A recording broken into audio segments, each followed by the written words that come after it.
Yeah.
JMU Athletics and the JMU Alumni Association are teaming up to bring you this free Matazone HD Sportsnet feature presentation.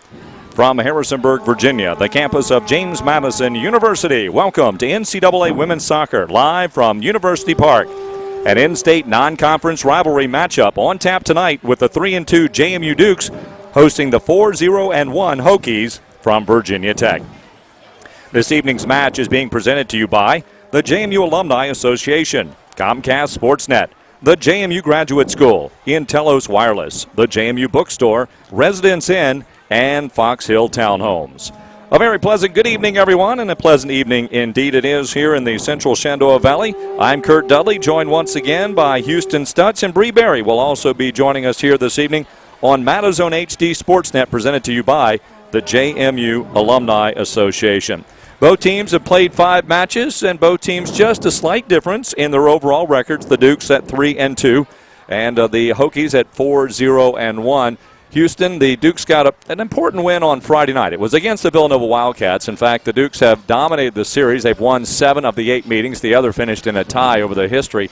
But it was an interesting win for the Dukes because they were up by 2. Villanova came back and tied it up in the second half with 2 second-half scores. But then a goal by Katie Highland 3 minutes after the game was tied gave the Dukes the 3-2 win. And that could be a very important one for the psyche of this team. It was a big win for the JMU Dukes over the Villanova Wildcats. As you mentioned, Villanova fell to 1-2-2.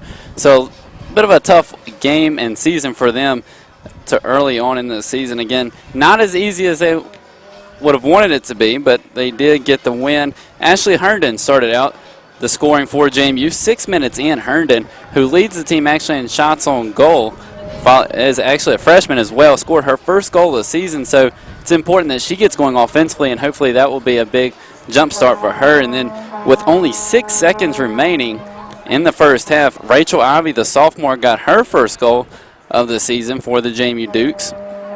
But then, as Kurt mentioned, in the second half, Villanova came out scoring in the 54th minute. Katie Martin put one in the back of the net and then tied it in the 73rd minute when Rihanna Mariano scored for the Wildcats. But as we mentioned, Katie Highland, she got her first goal of the season in the 76th minute, and it was a big one for JMU as they got that big third goal that sealed the deal for the JMU Dukes against the Wildcats. JMU did outshoot the Villanova Wildcats 15-7. It was 4-4 in the second half, but that first period 11-3. So JMU started out strong, got up to that 2-0 lead. Again, outshot the Wildcats 11-3, but a second half that was very tough for JMU. Struggled a little bit, and we read it in the story online that Villanova certainly had a different team that came out that second half. And if you're JMU tonight, going against a team that has yet to lose, this is their first true road game for the Virginia Tech Hokies.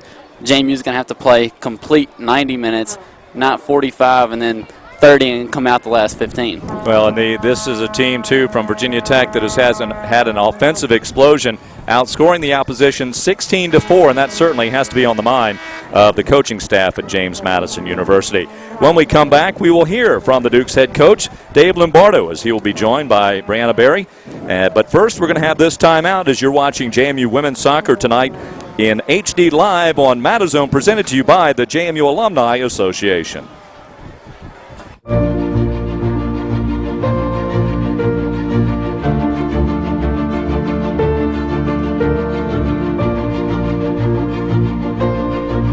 Instead of asking yourself, where did those 4 years go? Think about where the next 40 will take you.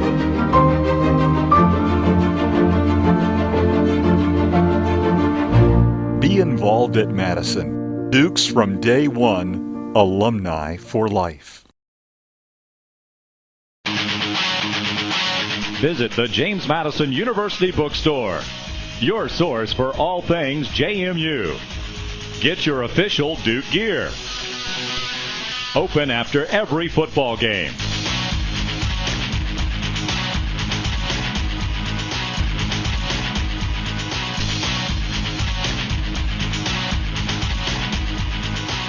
The JMU Bookstore. Support the team. Jim and John are both covered by the nation's best networks. Jim uses Intellos Wireless. John does not.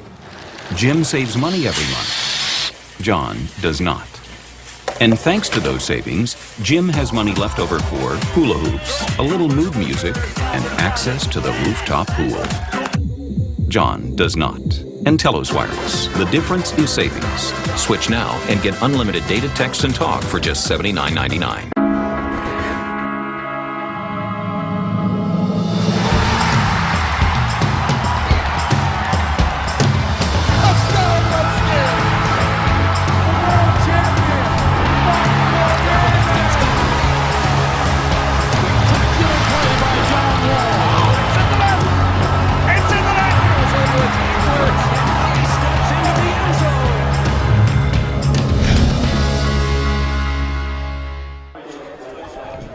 Welcome back to University Park for tonight's NCAA women's soccer matchup. The Dukes of James Madison and the Hokies of Virginia Tech. Two teams, well, rivals regionally speaking. Of course, the Dukes from the Colonial Athletic Association and the Hokies from the Atlantic Coast Conference. You see the two teams coming out onto the field.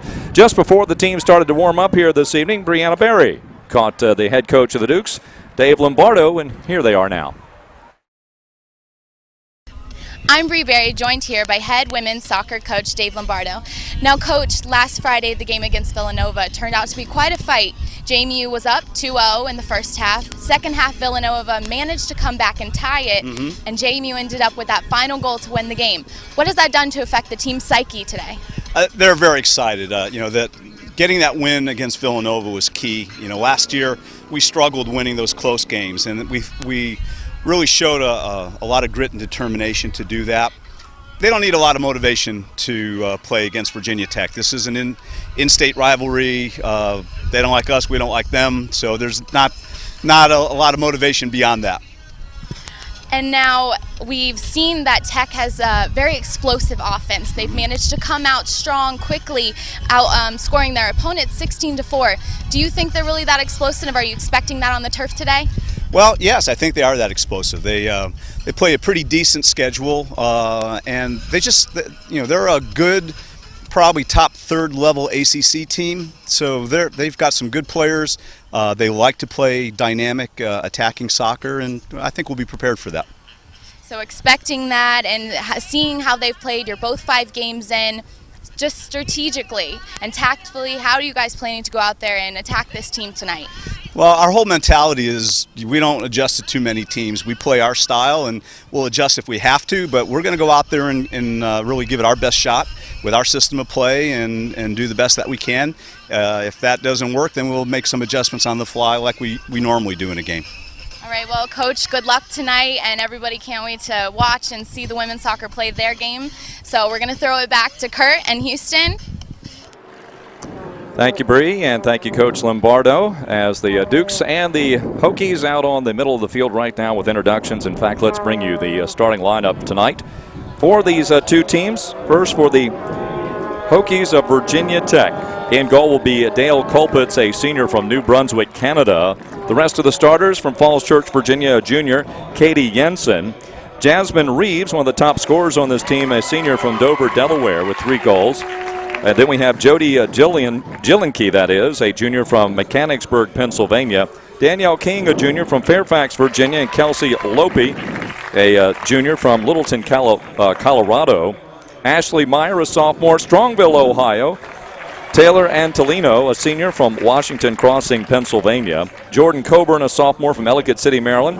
Muriel Tiernan, a freshman from Ashburn, Virginia. And Nicolette Young, a sophomore out of Williamsburg. For the Dukes of JMU, in goal will be Ellen Forrest, making her 6th start of the year, redshirt sophomore from Midlothian, Virginia.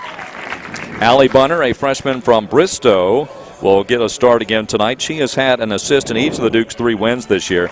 Madison Brown, a redshirt sophomore from Herndon. Megan Cox, a freshman from Springfield, Virginia. Lauren Wilson, a senior from Coatesville, Pennsylvania.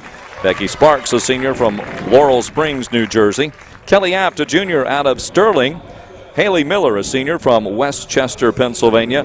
Katie Highland, who did score the winning goal on Friday night, gets the start tonight as well, a junior from Islip, New York.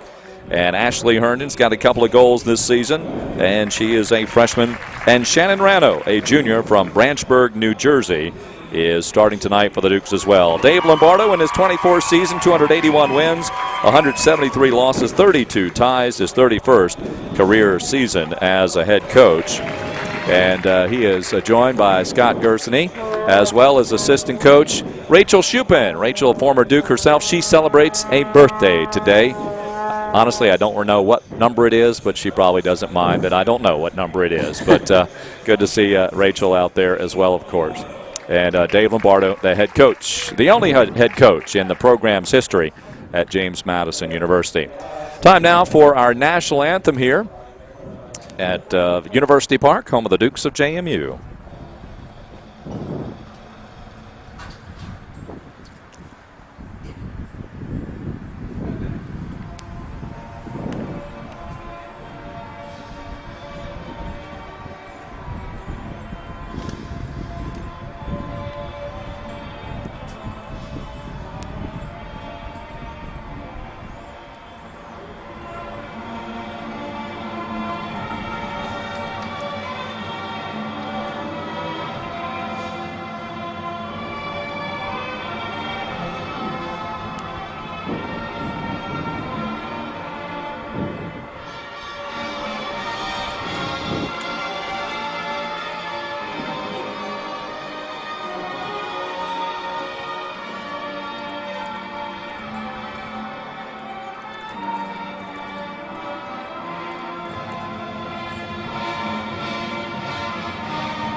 Well, it sounds like a soccer match here tonight. A little promotional music this evening, so to speak. And, of course, we got a good crowd here tonight. A Sunday night under the lights. They're brightening the lights here at University Park, the Dukes and the Hokies of Virginia Tech. Houston, this game just kind of has a rivalry feel to it in some regards. It has a rivalry feel. It has a great feeling here at University Park.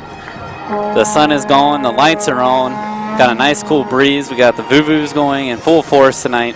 It should be a great matchup between the Hokies and the Dukes. And we do indeed look for a good matchup. Again, the Hokies have been very explosive in outscoring the opponent 16-4. They have outshot opponents about 2-1 the ratio there. For the Dukes, while their scoring hasn't been quite as explosive, and it's been, well, actually both teams have about the same number of players that are in the points column. The Dukes have 11, or actually 12, I believe. Virginia Tech with 11.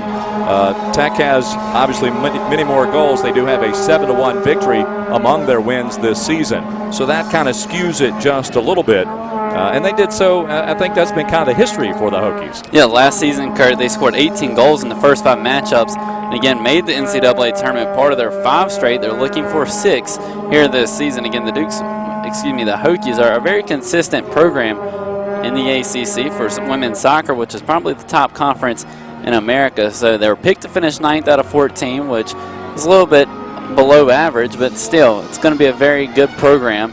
And it just shows that the toughness of the ACC in soccer.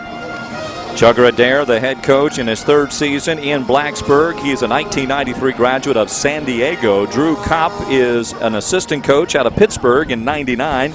And the youngster among the group, Erin Lycan, she is a former player for the Virginia Cavaliers as she finished up in 2005. That's tough to be a Cavalier and to coach in Blacksburg, because they certainly are rivals in many, many regards. Well, the Dukes will start things off this evening with the possession of the ball, as they've got 45 minutes up on the clock. And we'll get set for a little college soccer here tonight. First whistle, and our first kick comes through to the near side. Here is Katie Highland with it, as she will try to work a couple burnt jerseys. Of course, the burnt orange, the maroon for the Hokies of Virginia Tech, headed over towards the right side, and here comes Lauren Wilson. Wilson gathers it up there, off the header by Miller. Miller will key it over to the right side. A lot of energy early on, it looks like, from the Dukes. It's a good start, bring the intensity, because they know this is a very big game. Here's Megan Cox. Cox, she can shoot it. Just get it inside the midfield stripe, and she can shoot it there. Here's a hard tackle. Madison Brown being taken down by Jasmine Reeves, a senior from Dover, Delaware. And here's the first true possession. And onside for the Virginia Tech Hokies. Here's Muriel Tiernan. Tiernan takes it to the corner. Shannon Rano takes it away. No foul. Everything is clean. A beautiful tackle by the junior out of New Jersey. And that showed the junior status there. Went in perfect, and you have to get the ball when you're 18. She went and got the ball and pulled it out with her feet somehow. Somehow she did, avoiding the penalty. And, of course, in the box, it could have been an early PK, but instead we continue to play on. And here we are with Reeves. Reeves working it down to the corner, gets it inside the box. Dukes will try to clear it out here. A bit dangerous, but it goes up to Becky Sparks. Sparks ahead it goes, and it lands off the forehead of Ashley Herndon. And a run for the far side for the Dukes, but it's going to be settled out there by Jordan Coburn. Coburn will send it back to Dale Colpitz. Colpitz, a senior from New Brunswick, Canada. Not uncommon to see Canadian players in Virginia. Seems like we always have one or two from Canada. Of course, the Dukes have their Canadians as well, currently and in the past. Ball goes all the way through, and here's Ellen Forrest. Ellen has started and played every minute this season between the posts for the Dukes. Forrest, a redshirt sophomore from Midlothian, Virginia. As she has given up 8 goals, 22 saves, a percentage of .733, and she has allowed about 1.6 goals per game. Rano on the far side giving a little shove in the back of Tiernan, Muriel Tiernan. And it's going to drift all the way back. The Dukes defense, they're going to have to play on the goal side of these Hokies forwards because we've seen early they have a lot of speed. So JMU is going to have to continue to prevent them to turn the ball and just stay between them and the goal all night long. Yeah, Tiernan is the leading goal scorer. In fact, the leading point maker, 4 goals and an assist. Reeves with 3 goals and an assist for 7 points. Tiernan 4 and 1 for 9, and then Ashley Meyer 3 goals and 2 assists for 8 points. Give 5 to Ashley Manning, 2 goals and a point. Then it thins out just a little bit there, but still got some pretty good numbers to work with. The Hokies are showing here early. Hokies with a run on the left side. Dropping it down into the corner. Reeves is going to be called offsides on the far side.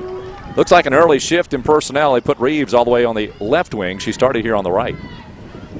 Just trying to match up the speed a little bit better. We get the replay as we see the ball played right here just a little bit. You can see her outrunning the Dukes defense there. Good call by the referees. Rano may have slipped up just a little bit to help to draw that offsides call. Here's a throw in by Antolino out of Pennsylvania. Throw in knocked away instantly by Madison Brown. Madison, M-A-D-Y-S-O-N. I think she was born to be a Duke. That's not the first time I've said that. Becky Sparks sends it forward. Sparks, interesting. She's out of New Jersey, Paul VI, same high school that produced sophomore point guard Ron Curry of the JMU men's basketball team and JMU men's basketball head coach Matt Brady. So a lot of Paul VI there in the JMU community. And we'll call it Paul the 18th when you put the 3 of them together. How about that? And the Boo-Boos getting into the action here. That just adds some energy to the atmosphere to begin with. There's a nice move taken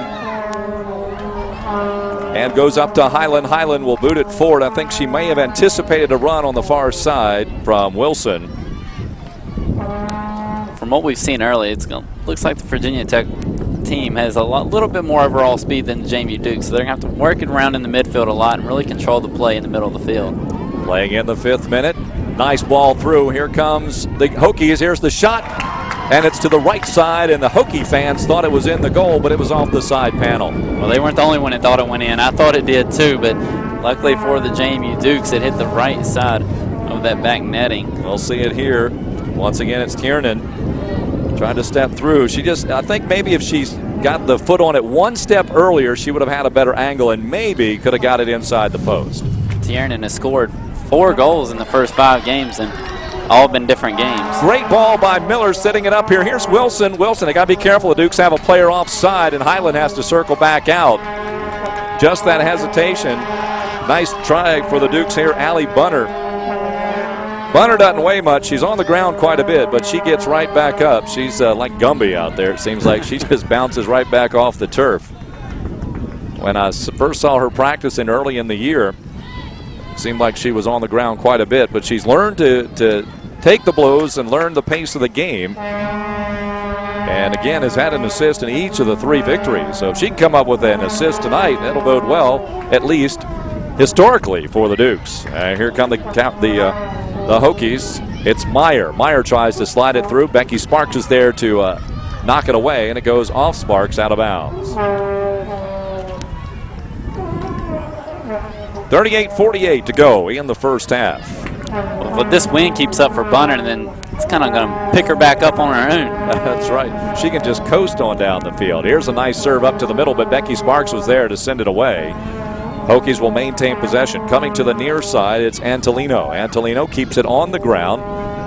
Haley Miller there to defend, and also there for the Dukes, it's Katie Hyland. Hyland to Miller. Miller back to Madison Brown. Brown has it now. A couple of feet to work with there.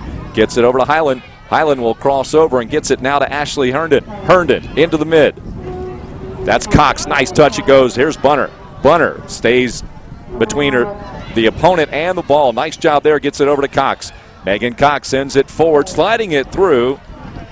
Looking for Ashley Herndon, the freshman, trying to combine right there. And a counter try, but it's going to end up out of bounds. Now the wind is coming into our face. It's a pretty good breeze. It may affect play, particularly on the sidelines, and you got to watch it also. It could bend the ball in on shots from the left in particular.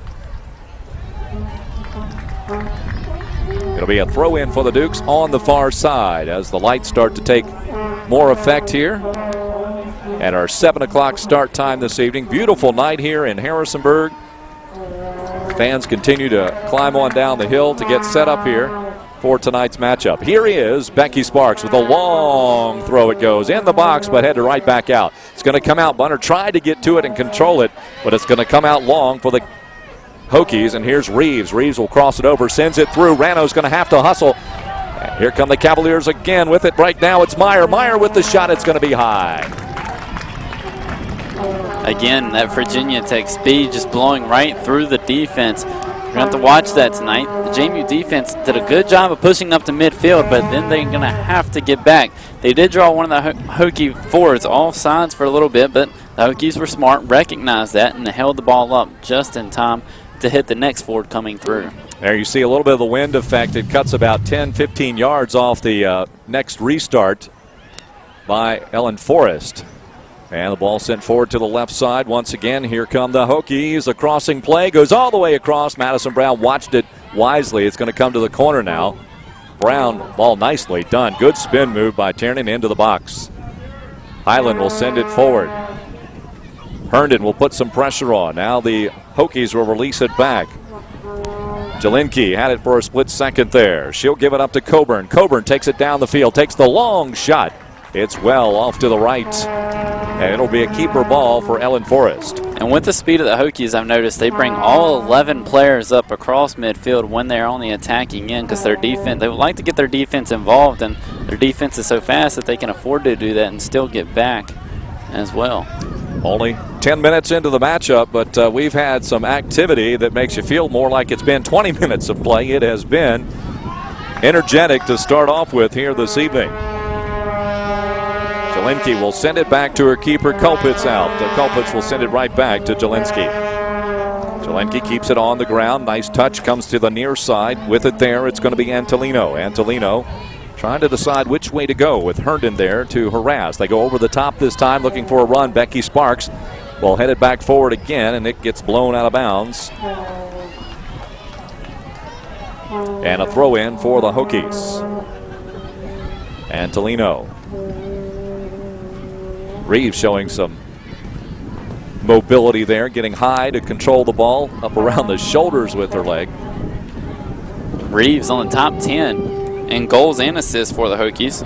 10th all-time with 17 goals, 12 behind the record holder. Jensen trying to slide it through just a little bit of space. Becky Sparks comes in. Here's a long boot for Sparks looking for a run. Wilson on the right side. Battle in the midfield. Cox goes tumbling. Nope, make that Bunner. There goes Bunner again. How about that play by Allie Bunner? Just to break up the progress by Kelsey Loopy as Bunner just threw her body out there. Hokies good possession. Tell you what, you can't hold your breath with Virginia Tech as they get it down there in a hurry, and they are well grouped. They get pretty good spacing, seem to have a good presence of where the teammates are and get the ball into the right spot. Yeah, they really spread out the defense, and they can find the holes pretty well, as we've seen early. Already 3 shots for the Hokies, none for the Dukes. And the throw in, let's see, they're going to blow the whistle. Once again, the Dukes will actually advance it up just a tad up in front of the Hokie bench. Long throw in, and it's going to go off one of the Hokies and out of bounds. And another toss in.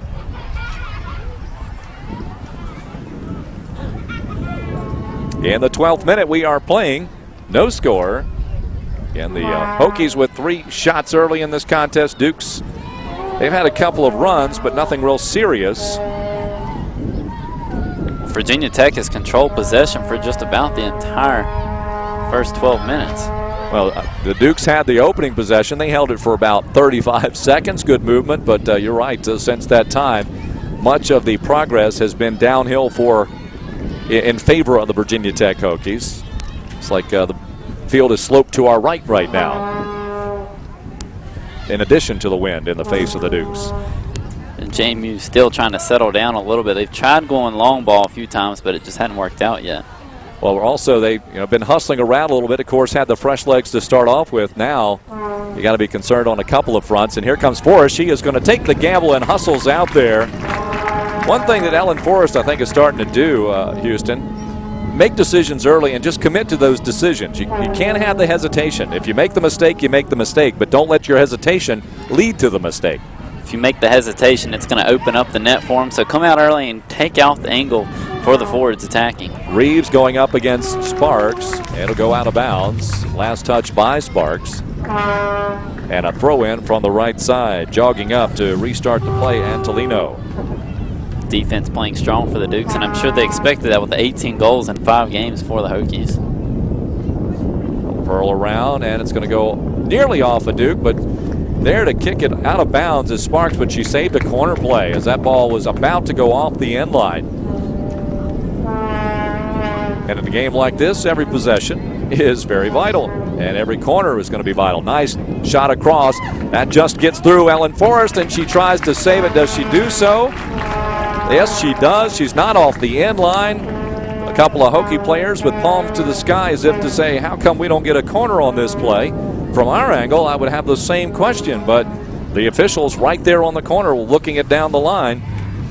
You'll see it right there as she just hustles, dives, just does save it. Maybe she went out, but the ball never did. Is that the way it can be played, Houston? That's the way it can be played as long as that full ball doesn't cross the line, and she did a good job diving with her back to the AR, so they really did not have a good angle to see. I'm sure she intended that. That's pretty wise on the the keeper of the Dukes. Forrest, a redshirt sophomore. This one's going to end up in the box and headed up into the air. Madison Brown, she didn't quite hit it the direction she wanted to, and here we will have our first corner of the night. Brown got underneath it just a bit and went off the toe and got the backspin on it. Spins off the back line. We'll see our first set piece of the evening. Curious to see how Tech plays this. If they really put a line drive in about waist high, if they're going to try and loft one in with the wind, it's really going to have a nice backspin, kind of take it back out. And we always start Ellen Forrest try and go get one early that had a nice loft on it, and it was tough, got away from her, but she did keep it in bounds. Well, she's going to bend it around here. Ball to the near post. Maddie Brown is there. Reeves was the intent, and it's going to come out for the Dukes. Highland is bumped off the ball. They're going to say the Hokies will get possession. Quickly a toss in. On those plays that are really close, it's just about selling it. If you can pick up the ball and keep playing, usually the referees aren't going to try and disrupt the flow of the game. Well, Forrest ended up with possession once again. No shot on goal that time. And the Dukes with it. Going up to Wilson. Lauren Wilson. Up the line. There's Bunner. Bunner on a drive, and we're going to get a foul called against the Dukes. I want to thank Lauren Wilson and the Dukes. She came by. How you like my shirt? I do like the I shirt. got JMU Women's Soccer Game Day shirt that was given to me by the women's soccer team. Very much appreciated. I see a lot of the parents wearing them, and certainly I'm old enough to be their parent. I guess I'd be technically their brother. I guess so, yeah. I kind of, all the students here, they're like my children. Not really, but anyway. I see you more than I see my own parents. Yeah, there you go. There's a nice shot, but just to the left post. I know they're probably sitting back home listening and laughing at that statement. They probably are. Here's another look at that shot, left foot, and the cage was wide open there. She just didn't get any English on it to spin it past Forrest.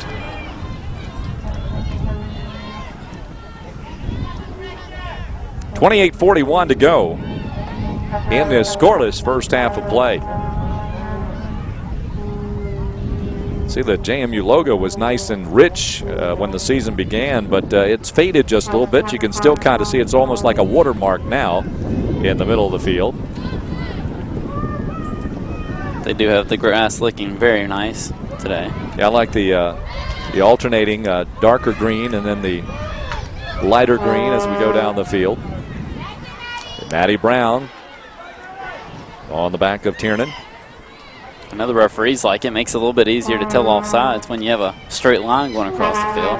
Yep, here's Highland as she takes it away. The Dukes try to slip it through there.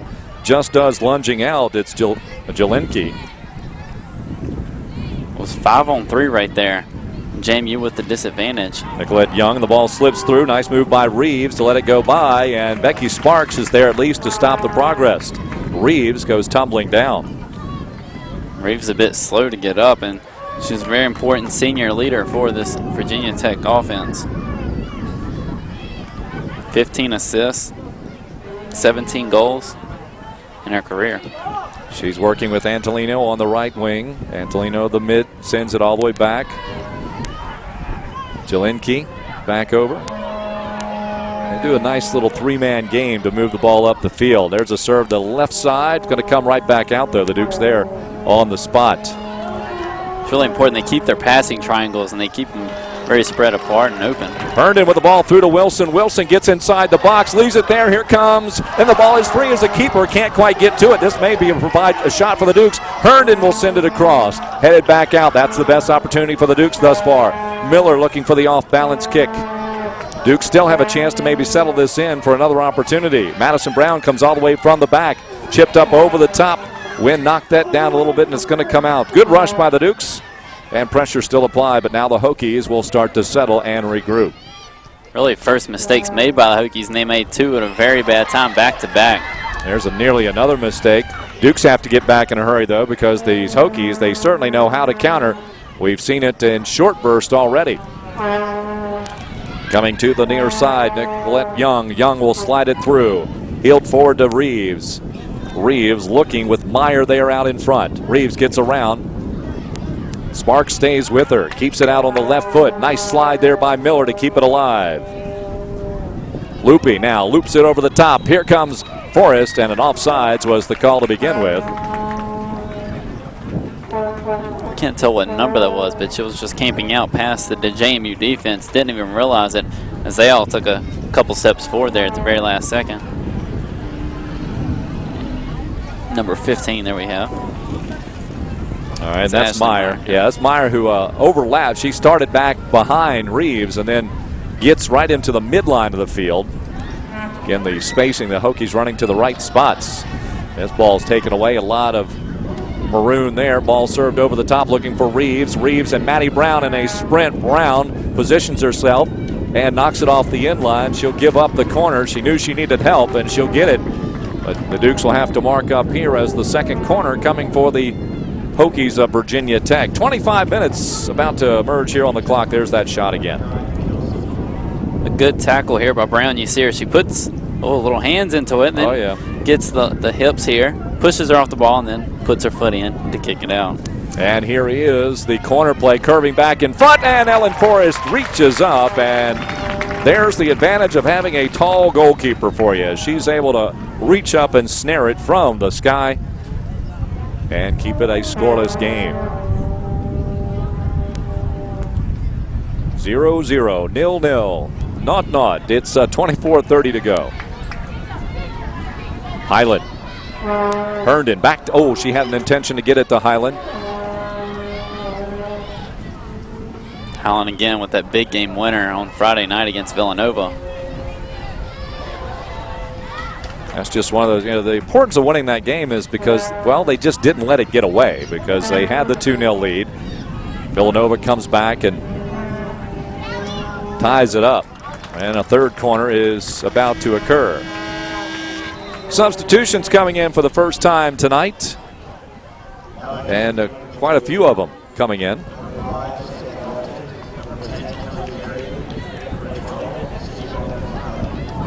Hokies will send 2 new players into the lineup. The Dukes will have 3.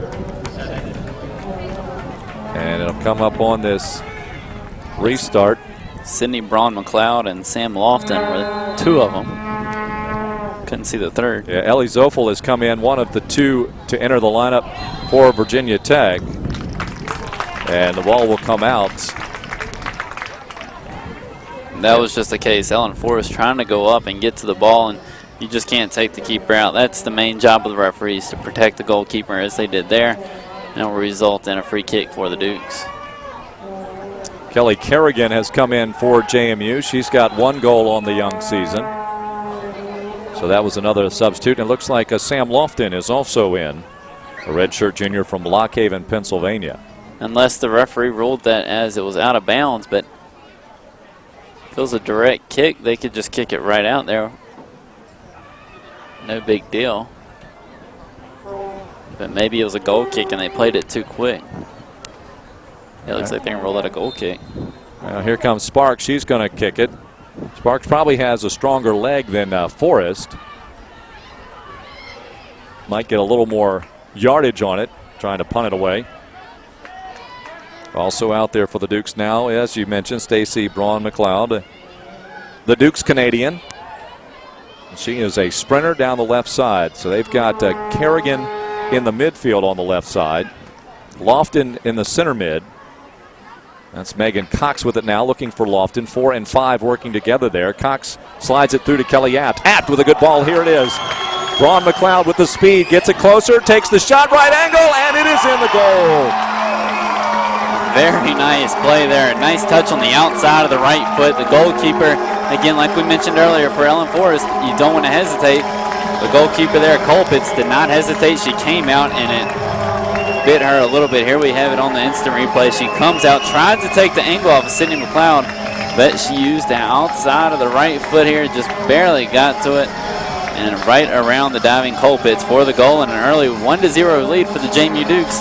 Now it's time to defend that and not allow the Hokies a chance to come back as we're back in play. I said Braun McLeod is a sprinter, and indeed she sprinted to the near post, got out there, got a great feed across.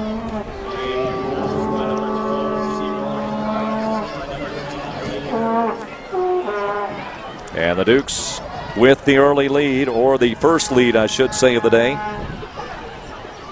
1-0 over the Hokies. Coming with 21:53 showing on the clock, so in the 22nd, make that the 24th minute. The crowd here already excited, but that's just going to put a little more fuel on the fire, especially with the Vuvus in hand.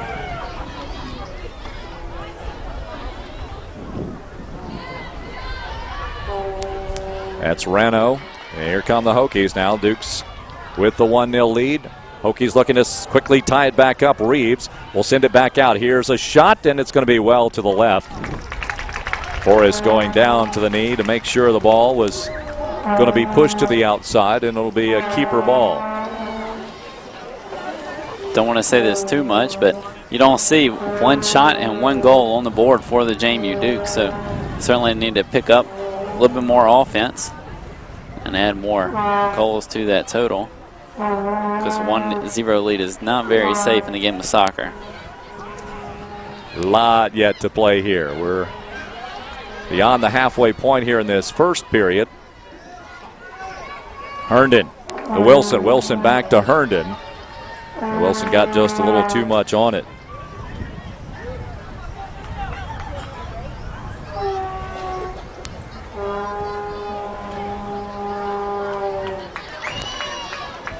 Into the midfield. Battled for there. Goes over the top. Here's Reeves. Dukes have good numbers, but there's a good slide through two of the defenders. Out to the 18. And Abt is able to get close. Here's the shot, and it's wide to the right. Kelly Abt just a nuisance enough to break that play up. Good job to pull a ball back there by number 12, Ashley Manning. She saw the extra help coming, pulls it back, tries to get a better shot off. Just a little step back. Hill sets it and then fires just a bit too far to the right. Got a big grouping in right in the middle. Dukes with it right now. Here's Lofton. Lofton sends it wide. Braun McLeod again. She got the goal on the assist by Kerrigan earlier, so when Coach Lombardo puts the fresh legs out there, they respond right away. Braun McLeod stays with it, goes out to Lofton. Lofton keeps it curled, sends it back over towards Stacy's area again, but just a little too much off the end line, keeper ball. Maybe if we're playing in some thick grass, that would have been a good play, but this natural turf just plays really quick.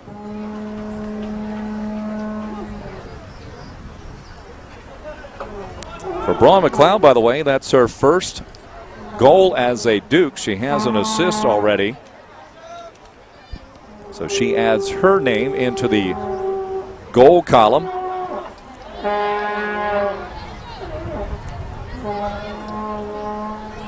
If you are familiar with the Dukes in the most recent past, oftentimes, and Coach Lombardo is the one that actually brought this to my attention, she's much like Kate Tysinger, who was a track athlete in high school as well, just a runner. And Braun McLeod is very similar in that ability. Again, another freshman as well. Future looks bright for the JMU women's soccer program, led right now by Megan Cox and Megan Herndon offensively. Excuse me, Ashley Herndon. More substitutes coming in for JMU, as Maddie Brown will check out for the Dukes, one of two. Allison Bortel, freshman from Midlothian, who has a goal. In fact, she had the game winner for the Dukes on the road a couple weeks ago. And that was at Marshall.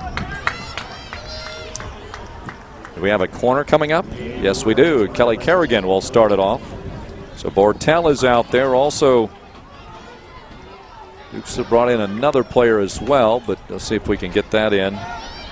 First corner of the day, and the wind coming across the net here, so we'll see if the ball plays to the backside. Hangs up, ball on the ground, and it's going to come all the way out.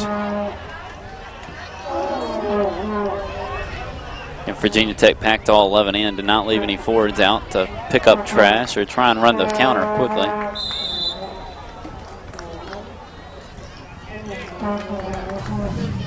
Alyssa Halleck, that's the other Duke that's come in. Alyssa was the player that had her foot on top of the ball there for a split second. Halleck out of Spring, Texas. Imagine maybe her folks are watching here, although a good contingent of JMU parents, judging by their game day attire, are here tonight. And a good number of Hokie fans also here. Of course, if you go out onto the streets in Harrisonburg and you take a poll, you probably have, aside from JMU, probably the second most popular school in the Valley is Virginia Tech. Which is understandable, right down 81, and from our area in Martinsville, Virginia Tech is certainly the popular. Well, the other aspect, too, is Virginia Tech, the agricultural school as well, so a lot of the farming industry and academics and education from that standpoint. So in this area, a lot of folks go down there, they get their bachelor's degree and then come back here and run their businesses and their farming industries. So it makes a lot of sense from that standpoint. And normally Virginia Tech and JMU don't play in too many sports, so you don't have that conflict of interest very much. They'll meet in baseball and softball every once in a while. Of course, the Dukes and the Hokies met in football a couple of years ago. A 21-16 victory, I do believe. You remember that score? Yeah. Okay. Freshman year, I won't ever forget it. The Dukes with the 1-0 lead right now. Ron McLeod looking for Wilson. Apt will put some pressure on. Well, things have settled in just a little bit here, Houston, with after the Dukes got the goal. Only one real true counter by the Hokies. The Hokies seem to have gone a little flat, maybe. They have gone a little flat, and the JMU defense is really set back and not allow those through balls very often. Here's Reeves, though. You got to be careful. As soon as I say that, they'll do something very crafty and counter it off. And ball knocked out of bounds. Reeves off the foot of Megan Cox. Be sure to stick around at halftime. We've got a special feature on Megan Cox done by Matazone reporter Tracy Smith. And we'll also talk with Coach Lombardo, his thoughts on the first half. Bree Berry will get a hold of Coach Lombardo. Good throw down the field by Cox. Yeah, you'll find some interesting things out about Megan during our halftime story on the freshman from Northern Virginia. Interesting, to say the least. Let's put it this way, she's an athlete. Yes. Definition of an athlete. Many times over. Ball goes in. It's McLeod. Lofton thought about the middle, reverses it out. Here's a ball over the top looking for McLeod. McLeod's got another Duke inside there, and 4 Hokies to try to get it past, and the wall of maroon is there. And it's going to trickle out of bounds.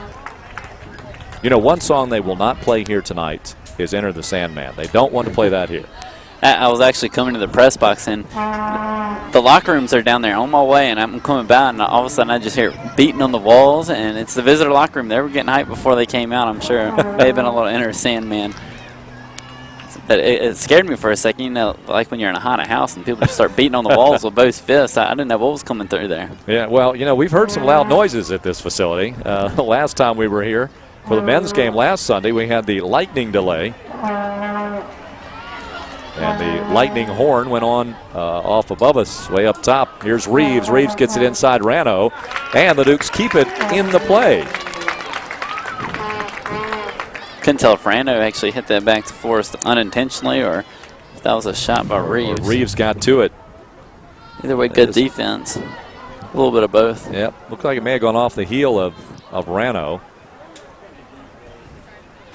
Of course, the goalie can pick it up as long as it's unintentional on the pass back. Yep, sliding on through as we play in the midfield at the moment. And Becky Sparks. Sparks put some air under it. Coming wide to the near side. Chasing it was Kerrigan. Settling it back down. Antolino, that is. My apologies. Under 12 minutes to go in the first half. Dukes with a goal by Stacy Braun-McLeod. On the assist by Kelly Kerrigan. They had been in the action for all of maybe 90 seconds tops when they got in on the scoring. I'm sure Lombardo will go with that again in the second half as well. Really get that speed up top because pay dividends for the Dukes and keep fresh legs out there. Offsides the call. Reeves on the far side this time. Reeves going back and forth. She started on the right. She went to the left. She found her way back on the right again. And then on that offsides, found herself on the left wing, tried to attack there. Couldn't tell on the setup. Maybe she was a lone forward, and then Ashley Manning, who's on the right side right now, is a midfielder, just playing a little bit up right now. Manning out of Round Hill, Virginia, with a couple of goals and an assist. The restart, Becky Sparks. Good distance by Sparks, and it's headed back by Zofel. Kelly Zofel out of Ashburn with an assist. Tangle there in the middle, but no whistle. Play on, folks. Sliding to the left side, Jelinke. Back into the middle. Battle for it. Apt will try to chase it down. She should get to it. Nope, she won't. Going to be just out of bounds. She will get the throw in, however. Hokies want to get a couple of more subs in, it looks like. Couple standing at the midfield stripe. And a nice touch inside. Ball comes out wide to the right side. Chipping into the box and cleared out. There's Megan Cox. Covers some ground to send it out.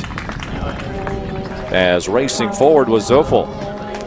And it looks like the Hokies' goal, as you could say on offense, is obviously not to score, but they like to get it to the wings and then work it back into the middle. rather than attack straight to the goal. And that's when the Dukes defense is always there to back up that secondary pass. 2 subs in for Virginia Tech. Dukes with it right now. Dukes also new player in the lineup. That was Jenny Zroba from Mannequin, Virginia.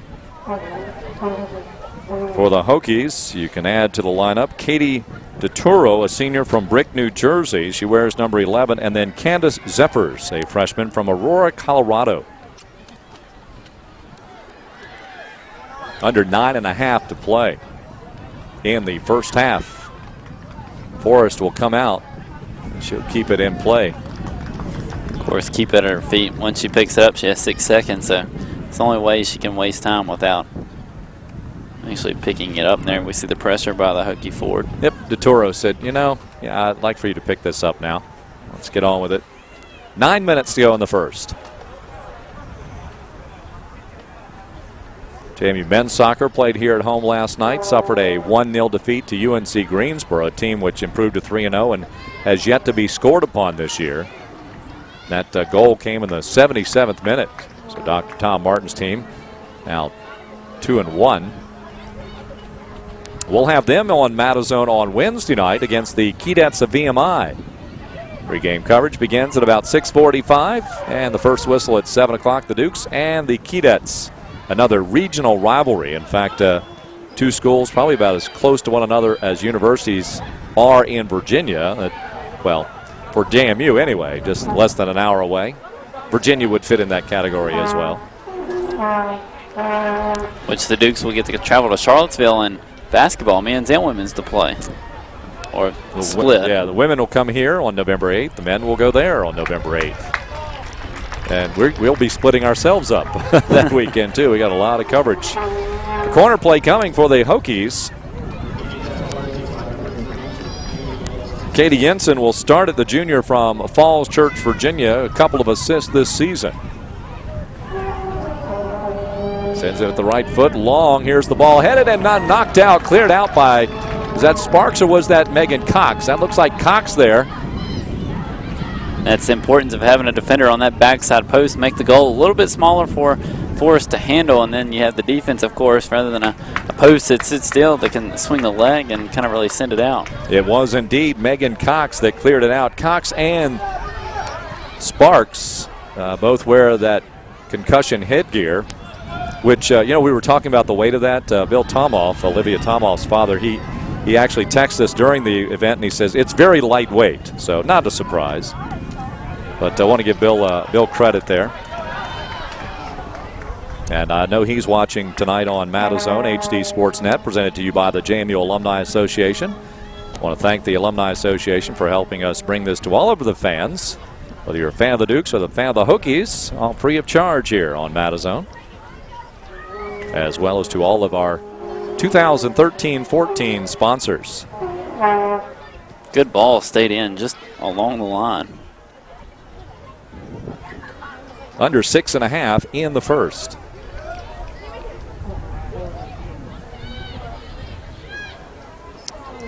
Hokies have taken 8 shots. The Dukes have taken 1, and that one shot the Dukes took, well, it found its way just inside the right post from the opposite angle from Sydney Braun McLeod. It wasn't a hard shot, and again, they always say placement over power any day. I kind of like that saying. Placement over power, the P's. Remember. I'll try to remember that next time. Another one of the sayings, lights are on, sun is gone. As you can see by the shot there. That's right. Got one orange cloud remaining in the sky. Yeah, that's over towards Charlottesville or Greene County, up in that area, so it needs to stay over there. That is on, it looks like, I think it's on the other side of the Blue Ridge Mountain Range, so hopefully it will not bother us here today. Usually from that direction, we don't have much to deal with. It's when it's out of the west, and the west looks okay right now. Another sub in for the Dukes.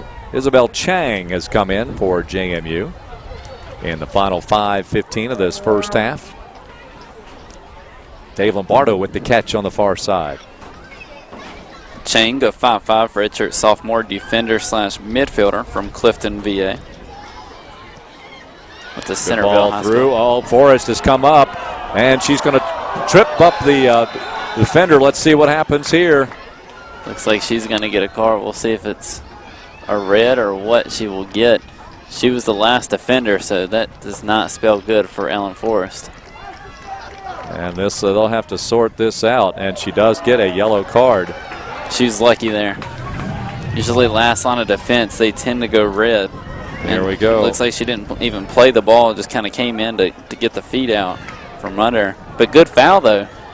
In her case, if you only get the yellow, because now they have a free kick about 20 yards out. You can set your wall up, get some defenders packed in, and make it a little bit tougher. Yeah, Forrest had a long way to travel when she did. We talked about her instant decisions, and she had a long way to go to get there. And it ended up being a one-on-one situation. But the length of Forrest again comes into play. And now, but I still like the decision. She didn't hesitate, and if she would have, it would have been disaster written all over it. the indirect. Here's the shot deflected off. Sparks gets a piece of it, headed back into the group. That's Rano. Gets some altitude up and sends it forward. Dukes with a chase on the far side. Looks like the Dukes have also gone in with Alyssa Zerlo now in for JMU. I think she may have come in the same time Isabel Chang came in, but just missed the substitute at that time. Well, for now at least, the penalty paid off for Ellen Forrest. As the Dukes, the Hokies did not even get a shot off there, off the free kick. Again, the white jersey sometimes hard to tell contrast with the numbers. Knowing the Dukes, of course, we know the way that they move on the field, so it's easy to identify from that standpoint, but sometimes kind of hard to pick them up. And especially you see Ellen Forrest jersey there, gold with white numbers and no trim at all. Not my favorite. I'm really thankful that the football Dukes have gone to the gold with the purple numerals. It looks so much easier to read. It is so much easier to read. And I think it actually is good for everybody, fans as well as commentators, the print media. You know who's doing what because you can actually see the numbers. I know things get fashionable every once in a while, but functionality is also pretty important. Under 3.5 to go. I mean, the orange on the maroon is pretty good contrast. They're easy to read, especially with the white trim.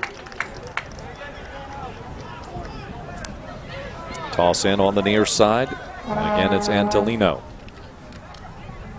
Oh, did they switch it up? Well, they just made her move down a little bit further. 3 minutes remaining, first half. Tell her to back up some more. Again, a reminder at halftime. We'll check in with Tracy Smith as she has a little feature on freshman Megan Cox. We even brought Cameron Stark into the mix there, JMU senior field goal kicker, who would like to have had about 3 more seconds on the clock last night.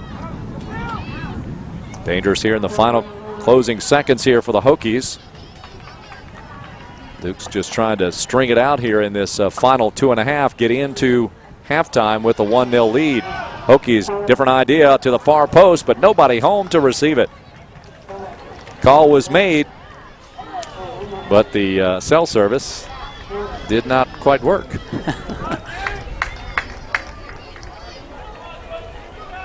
This will be a throw in for Megan Cox. Looks like she's dropped back to play a little defense right now. Well, Dukes, after 43 minutes of running around, just make it a little tougher, shorten up the field there a bit, and do pack it in. Ball will come out. And Dukes with a lot of reserves on the field right now. Rachel Ivey, who did score her first career goal in the win. Here's a lofted shot from a long distance. That's about Megan Cox range. 90 seconds remaining. Yeah, Cox has certainly dropped back to the defender's stop on that back line. We'll also, again, here during the latter stages of our halftime, we'll hear from Dave Lombardo, his thoughts on this first 45 minutes of play.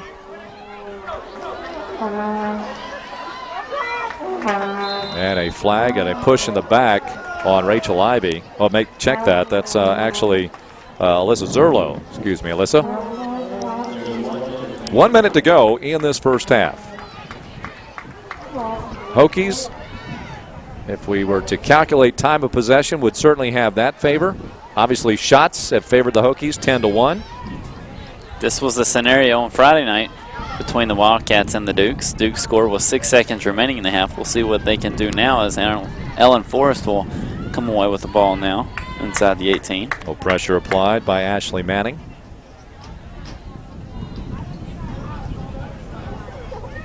And booted forward. 22 seconds, a collision in the midfield, and that is won by DeToro. You could hear it from here. You could, yep. Over the top it goes. Kerrigan was there. Apt will continue. Nice job by Apt just to send it wide to slow it down. That will probably be the end of our action here at the first half, and indeed it will be. So on the strength of a goal by Braun McLeod coming right off the bench, she and Kelly Kerrigan came in at the same time. The duo combined for the score. And it has given the Dukes a 1-0 lead over the Hokies here as we head into intermission. 21:53 was on the clock at the time, and there you see the goal as it is just poked in. And the Dukes celebrate the first goal by Sydney Braun McLeod in her JMU career. As we are at halftime here at University Park, on a very pleasant evening for the fans. Fans have enjoyed the first 45 minutes. Hope that you've enjoyed it as well. Stick around as we're coming into our University Outpost halftime. And what we've got in store for you during this half, we will hear from Tracy Smith as she does have that package on Megan Cox. Take a look at some of our stats and our highlights. And Brianna Berry will talk with the Dukes head coach Dave Lombardo. All that's coming your way as you're watching JMU Women's Soccer here in HD live on Matazone, presented to you by the JMU Alumni Association.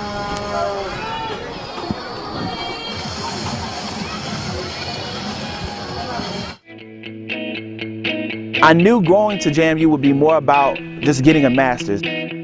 I just knew that it was the place for me. I feel as though that I'm a part of the institution. You will never meet a stranger. Everyone is always willing to help you out and to help you through your graduate experience here at James Madison University. The graduate school here is a great choice. The education that you receive is top-notch. It's one of the best in the country. And from here, everything is possible. The Residence Inn by Marriott provides guests with plenty of room. Room to recharge, room to prepare, room to relax. Stay one night or as long as you like. The Residence Inn by Marriott provides each guest with amenities tailored to their individual needs. Spacious suites with all the comforts of home, because it's not just a room, it's a residence.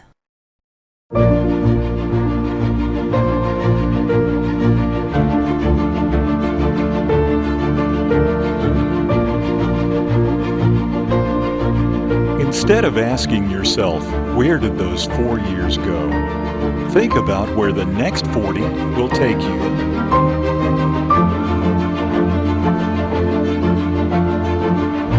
Be involved at Madison. Dukes from day one, alumni for life. Welcome back to University Park. Kurt Dudley, Houston Stutz along with you here this evening. Bree Berry also here with us tonight. The Dukes with the 1-0 advantage here on Matazone. Again, later in our halftime here, presented to you by University Outpost. We'll take a look at our stats and review the highlights of our first half of play. And quite frankly, Virginia Tech dominated in terms of overall possession. They took 10 shots. The Dukes had just the one shot, but it is all the difference in this contest right now. Well, Houston made mention of how often the freshmen have impacted the early start to this program, and one of those freshmen is Megan Cox out of Northern Virginia. And Megan, a very interesting athlete. She kind of surprised us with the goal she had against LaSalle a couple of weeks ago. We were just kind of watching her cross it out there, and boom, she ricochets it in off the left post. It was pretty impressive, wasn't it, Houston? Oh, it was impressive. Nice shot, upper 90. The goalie couldn't do anything about it, and that's just perfect placement. Perfect placement it was. And Tracy Smith earlier this week, while she got Megan and JMU place kicker Cameron Stark together for a little field goal competition over at Bridgeforth Stadium. Let's join Tracy now. I'm Tracy Smith, and I'm here with Megan Cox, a freshman on the JMU women's soccer team. But we're not here to talk about her soccer skills. We're here to talk about the fact that you used to play football in high school. Tell me a little bit about that. I kicked for the football team my junior year of high school, and it was an incredible experience. Now, football and soccer were not your only varsity sports that you played in high school. You mentioned earlier to me that you played pretty much every sport they could offer in varsity. Tell me a little bit about that. Yeah, I played varsity field hockey for 3 years. I played varsity basketball for 4 years, varsity soccer for 3 years, varsity football for 1 season, and varsity softball for 1 season. Do you like that you get to focus on soccer, or do you miss being able to play different sports like you did in high school? Well, I got the best of both worlds in high school. I was able to play other sports and train for soccer as well, and now I just get to focus on soccer, which is my main love in the sports world. But do you think you have a highlight so far of your freshman year? The goal against LaSalle. I mean, that was an incredible goal, upper 90. I couldn't have placed it better. So yeah, that was probably would be one of my highlights from my whole career here at JMU. Were you surprised that you made that, or did you know that it was going to go in, or were you just kind of figured you'd kick it and hope for the best? Well, I saw the opportunity. The goalie was a little off her line. I didn't realize how far out I was at first, going back and watching the tape, but I saw my opportunity and I took it, and it worked out for the best. Now, we had you out kicking some field goals with Cameron Stark. Did that bring back any memories from high school? Yeah, it was enjoyable that time that I just got to kick. I miss it a lot. You can always let Mickey know that if Cameron can't play, you're always here for the spot, right? I'm always available. With Megan Cox, I'm Tracy Smith for Madison HD Sportsnet. Pretty impressive. Megan Cox, 12 varsity letters in high school, and she's extremely humble. You may have been able to pick that up from the interview there, but very glad that she decided she wanted to come to Harrisonburg and play for the Dukes. I think she's going to be she's a star in the making, basically, I think, as far as JMU soccer is concerned. She has a very bright future, about as bright as these lights, as we can say this year, Kurt. But I'm excited to see what she can do just the rest of the season. She's going to make a lot of improvements. And there you see she's very athletic, so she can do really whatever Coach Lombardo will ask of her this season. Well, we're glad that you're watching here this evening on Madison HD Sportsnet, presented to you by the JMU Alumni Association. JMU fans can become invested in Madison's future by making a gift to the university. There are more than 2,200 funds at JMU covering scholarships, program support, academic departments, and facility enhancement. Learn how you can make an investment in JMU's future at jmu.edu/give. You can also join us here on Madison tonight. I invite you to send us an email here at halftime. There you see the email address, madison@jmu.edu.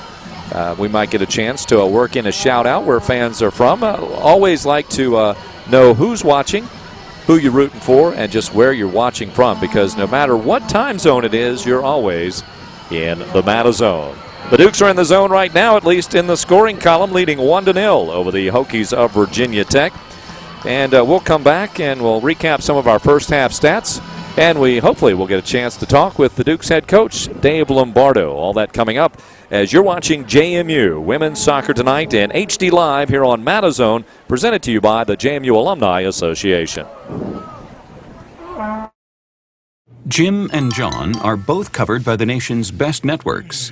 Jim uses Entelos Wireless. John does not. Jim saves money every month. John does not.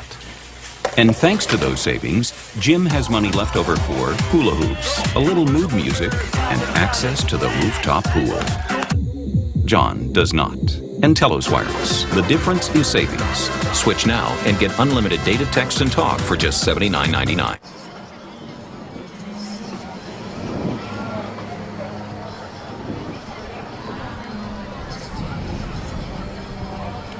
Welcome back. Kurt Dudley and Houston Stutz, Bree Berry with you. Good crowd is on hand here tonight, and some youngsters providing some of our halftime entertainment. This group of young ladies. They came out in the typical children and athlete style. See that a lot in international as well as professional soccer, and they came out and they're out playing a little pickup game on the field right now. I believe it's the Augusta County Soccer Club. I got a chance to ride down to the field with them on the golf cart. Oh, did you really? Did you get any of their autographs? I didn't ask for any of the autographs. Did they ask for your autograph? No, they didn't, but we see one there, so maybe I should have gotten an autograph as we see a goal. Well, that's good, and that, of course, puts all the lungs back in shape here as they start tooting again here at University Park. I'll take a look at our first half stats and some of our highlights here on Madison HD Sportsnet. The Hokies 10 shots to the Dukes 1. Virginia Tech has just one shot on goal, however. The Dukes also with one. The one save for Forrest. Both teams been whistled just 2 times. 4 corners for the Hokies, 1 for the Dukes. Hokies have been called off sides on 3 occasions, and the Dukes on 1. The shots taken for the Hokies: Meyer with 2, Coburn 2, Tiernan with 2, 3 by Manning, 1 by DeTuro. And for the Dukes, their one shot, well, it's pretty simple. Braun McLeod had the only shot taken by the Dukes of JMU, and it was good enough to squeak past the post and give the Dukes the 1-0 advantage. Here we see one of the few mistakes by the Hokie defense, and the defender just couldn't clear it out there, and then a good step by the defense to prevent that goal. And here we see the 1 goal from JMU today. Sydney Braun-McLeod outrunning the defense and then outside right foot. How about that? She used the left foot to just guide it in just a bit, turn the angle then, and then got the outside of the right foot in the right place, and the ball certainly rolled into the right place as well.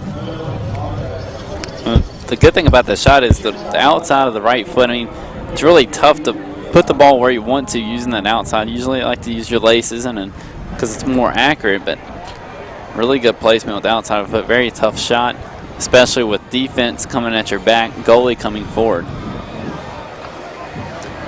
Well, also want to give a birthday shout out to Rachel Shupin today, one of the Duke's assistant coaches and former Duke herself. Works very hard for her alma mater as a member of Dave Lombardo's staff. And right now, she's got her gift halfway open, but she hopes the Dukes can deliver and open it the rest of the way for her here today. Dukes have come out of the locker room. They're heading back out down to the field. And Dave Lombardo is field side with our own Bree Berry. Let's check in with Bree and find out just what his thoughts are on this first 45 minutes of the game. I'm Bree Berry, joined once again with Coach Lombardo here at University Park. Now, Coach, a really great half. Both competitors performing well, being aggressive. It was definitely back and forth. Tech did come out strong on their offense, like we had talked about before. Yep. The interesting thing is they're 0 for 10. JMU's at a solid 1 for 1. That goal coming from Sydney Braun-McLeod, assisted by Kelly Kerrigan. Great substitution choices. What do you expect in this next half, and what does JMU need to do to continue to hold this lead? Well, we're not trying to hold the lead. We're going to try to get another one. But they're going to be coming out, and they'll be flying. We're going to have to match and exceed their intensity. And we'll have to be very disciplined defensively and take our offensive chances when they present themselves. Great. Well, Coach, we wish you the best of luck in the next half. Thank you. Now we're going to head back to Kurt in Houston.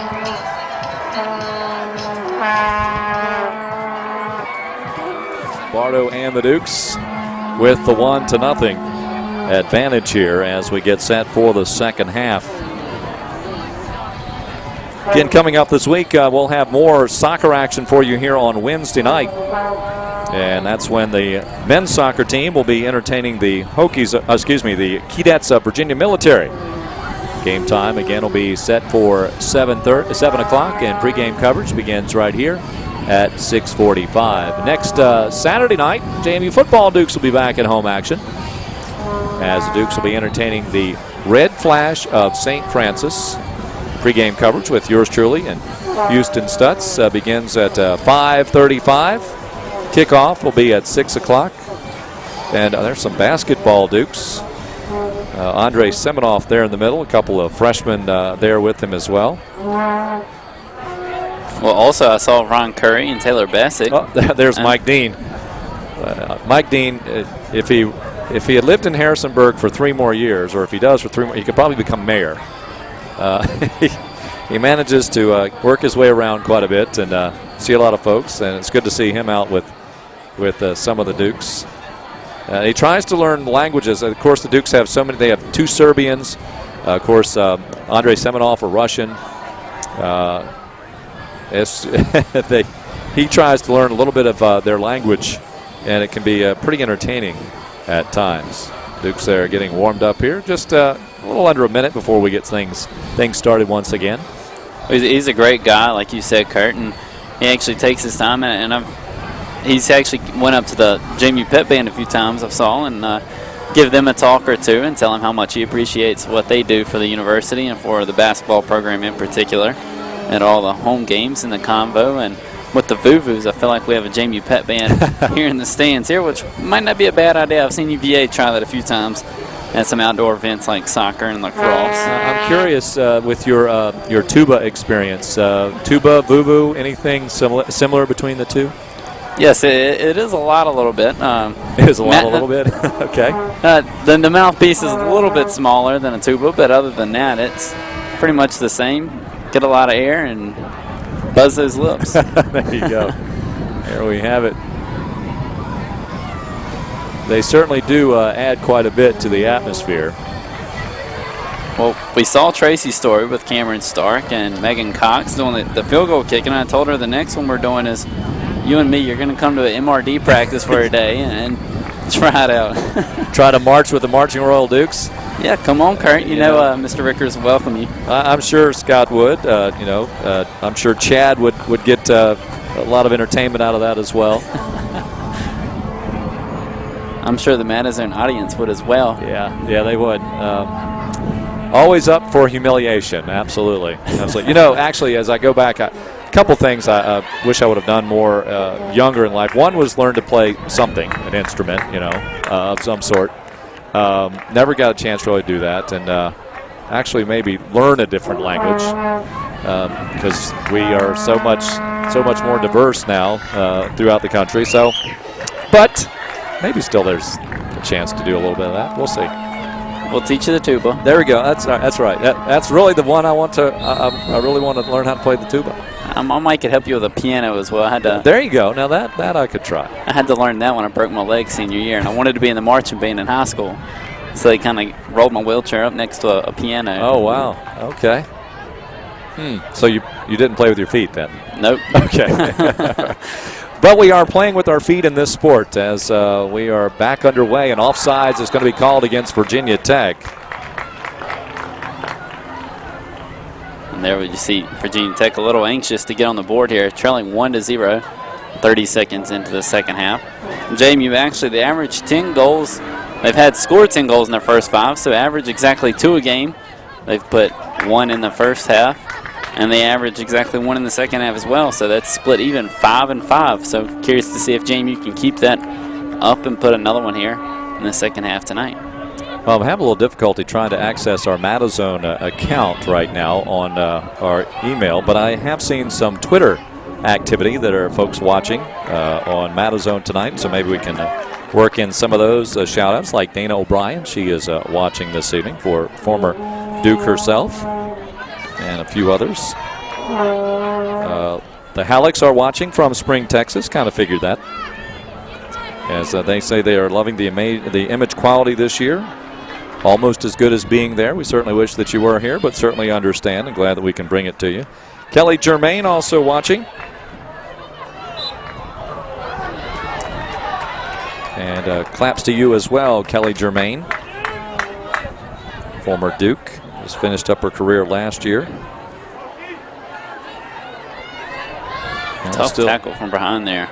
We'll still try to get to those emails, but right now it is just stuck. It's not going anywhere. About 2 minutes into the second half. Again, the 10 shots for Virginia Tech, just 1 was on goal. I believe the 1 on goal shot was a header that Megan Cox cleared away on the corner kick. Makes some sense there. And here is Antolino bringing it to the near side. Coming up the sideline, Wilson was giving pressure there. Reeves against Becky Sparks. Sparks tries to mark her up, and she gets some double team help, turns back as Miller was there. There's Rano in to get a knee on it, popped up over the goal cage. And they're going to say it was touched by a Duke, and so we will see a corner play for Virginia Tech. That'll be the 4th of the ball game for the Hokies. Tough call to make for the head official from behind the play, and especially the AR that's even farther away in the corner. But there it looks like the shot was going on target, and the defender got their leg into the ball just a little bit. So good Come to officiating. the near post and headed out as Reeves was there. Got the ponytail underneath it, but deflected it directly back towards the retaining fence, retaining net behind the cage. For a minute, I thought it went in the actual net. I saw the net behind the goal move a little bit. It can fool you. Without a doubt. Coming out into the midfield. Chipped up, that's Kelly Apt, puts it forward. Wilson tries to settle it, does so, keeps it on the ground. Miller. I don't think Haley realized that Willie was going to really have that much control under it. Stopped her progress. Herndon out there to start the second half, as is Bunner for the Dukes. Megan Cox now will challenge for it, and she'll step in front and take it away. Had the notion of getting it out further to Katie Hyland. Hyland keeps the pressure on. Tech has to release the pressure, going back with a pass. And just falling off the ball was Ashley Meyer. Going out strong, it goes to Hyland, and Hyland sees the ball cleared as the final back comes across. Just too big of a first touch there by Highland on the pass across. That was Jordan Coburn out of Ellicott City, Maryland. And here comes Sparks. Sparks is going to go into lane 6. Make that lane 5. And now she's going to start the progress. Gets to the line, and the hefty throw right in front of the cage. Headed over and to the right side. Good try for the Dukes of JMU. Great throw, good flick. Just not on target for the Dukes.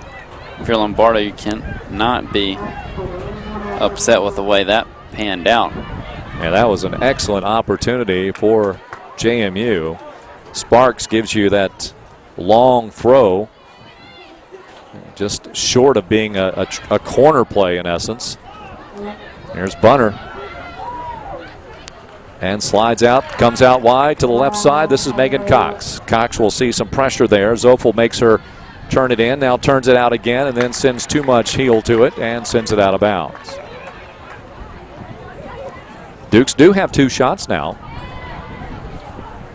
And holding on to the 1-0 lead. Some of the JMU men's soccer players certainly in attendance tonight. There's Correll Monroe.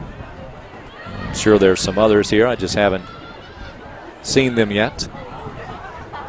Here's a run on the right side for Virginia Tech. And the serve goes across, and it's going to be chested in, angling it across, and I believe that was Ashley Meyer coming through.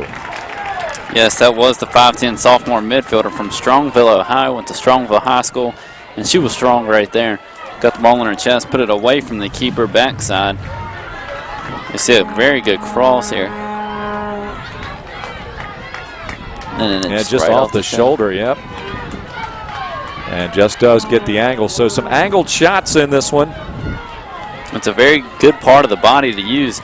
It's not a handball, and you have that nice big bone there, and if you can really get a hold to it, you can put some force behind that type of shot when you use that upper chest close to the arm, as we saw there. And again, roll there, it comes in, go backside away from the keeper, and you're going to score every time. And again, Ellen Forrest just a sitting duck back there, nothing she could do about it. So in the 51st minute, we are tied at 1-1. As Meyer gets her 4th goal of the season, I do believe. She came into the evening with the 3 goals and 2 assists.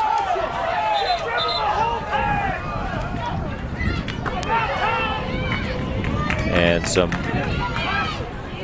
the ball was dribbled out of bounds. It clearly went out of bounds, dribbled by the Hokie. And then the referee just kind of got stuck in the first half, waved the ball the other way. And then had to correct himself. The assist, by the way, was to Tiernan. So 2 of the top scorers combined for Virginia Tech. And Tiernan, another freshman, just shows you how much we're coming along in sports now that these athletes are getting better at a younger age. And that just goes back to the whole thought of playing year-round through club soccer or AAU sports or anything like that. As a whole, people starting to focus on one sport and play that sport year-round, and they're brought up that way as well. And you see the effects here. Freshmen really starting to take over the college scene. There's one of the freshmen for the Dukes, Bunner. And a nice hard tackle by Zofel. The Dukes will actually maintain possession of it. 1-1 our score. Dukes got their goal in the first half. Hokies have put in the equalizer early here in the second period.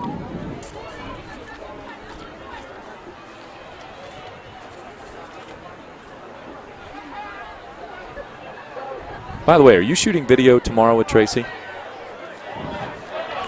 I believe so. Okay, just checking. She just texted me to say that. I was just trying to get things organized for tomorrow. Well, thank you, Kurt. Certainly. We're doing, actually get Bjarke Adelsteinsen of the men's soccer team, getting that all prepared for Wednesday night's game. So, you know, we text, we tweet, we email. We communicate on Matazone. Anything it takes to get all things squared away. And Reeves called for offsides again. Reeves getting a little frustrated at times. The arms go flying up on a regular basis. As she just seems to be a little step ahead. I believe Megan Cox had a little bit to do with that as well. She was the last defender on the far side, and while Reeves was running near side, Cox was able to step up, and Reeves never saw it. Got another tweet from Kelly Germain. Loving the shout-outs. Kelly one of 2 Germains that played here. Kimmy the first to come through. That's a soccer family. Megan Cox drops it back. Sends it wide to Bunner. Bunner gets pushed off the ball. And the Hokies will counter here. And the ball, another offside. You could see that one easily. Calling for it was Tiernan. And she had started her run just a little too soon. I'm sure this is an offsides trap that Lombardo preached in preparation for this game, especially with the speed that the Hokies have. They're going to try and get that through ball every time. That's what we're going to keep going to. So when they do so, just make sure the defense is aware and is able to step up right before they do so. And it's just a good job of reading that by the JMU defense as well.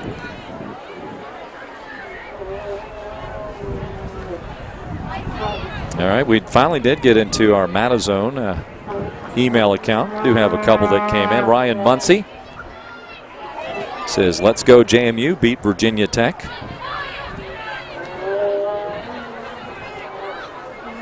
Right now, the Hokies and the Dukes all knotted at goal apiece. Ashley Herndon will battle, and she will tumble down. There for the Virginia Tech Hokies, it's Candace Zeppers. Shannon Rano gets into the mix. Touch forward it goes. Just beyond the lunging reach of Herndon. Coming to the near side. With it now, it's Tiernan. Tiernan takes it towards the mid. She's got one to the left, another to the right. Slides it through, but Megan Cox was there anticipating well. Cox goes right up the midline. Herndon with the touch into the open space. Herndon starts the run, gets bumped off the ball, and there's a foul against the Hokies. Just a little bit too much hip there by the Virginia Tech Hokie. I believe that may be number 11, Katie DeTuro.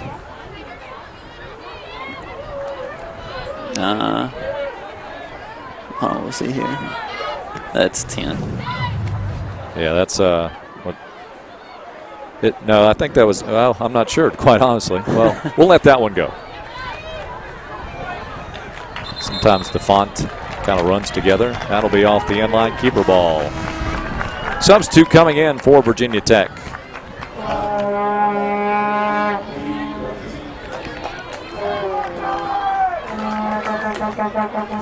looks like number 3, Katie Jensen, has reported back in. She was a starter. Hey, I want to give a shout out across the pond and even a little further from Iceland. Teresa Rainier, one of the all-time playmakers in JMU women's soccer history. So she's up late watching.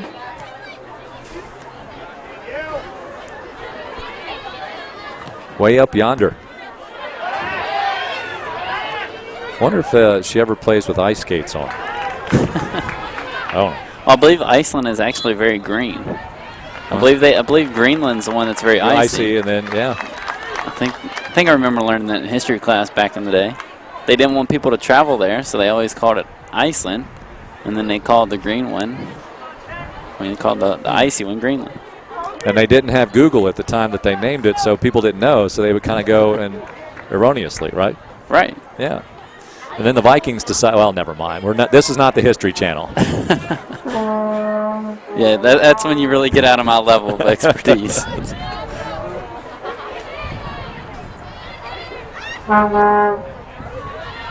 Dukes and the Hokies adding to their history as competitors here on the women's soccer pitch. Interesting, the men's program for Virginia Tech is coached by 2 former Dukes. Mike Brizendine is the head coach, and Patrick McSorley, the assistant coaches. McSorley a little older than Brizendine.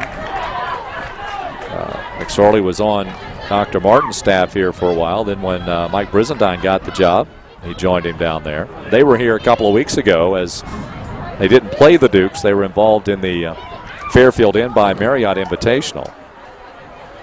Got a chance to see them play a little bit while we were setting up for a JMU game that afternoon.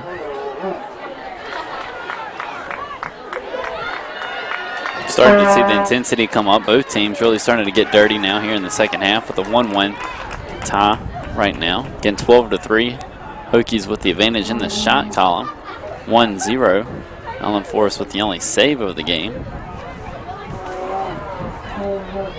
Goals coming in the 24th and the 51st minutes of this matchup. Dukes with the first tally. The Hokies have equalized it here in the second half. A throw in coming from Danielle King. Back in the lineup for the Dukes, Alyssa Halleck.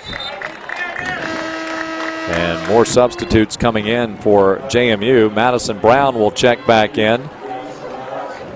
Sydney Braun-McLeod will come in for JMU. For Virginia Tech, Ashley Manning returns to the action. Halleck is out, and Hyland is out. So Halleck playing the first 15 minutes here of the second half. Kelly Apple throwing great defense before that to really get that throw. Just put some pressure on him, made the forward for it. The Hokies make the mistake. Cox, a little finesse there. Circling back. Hyland had it for a moment.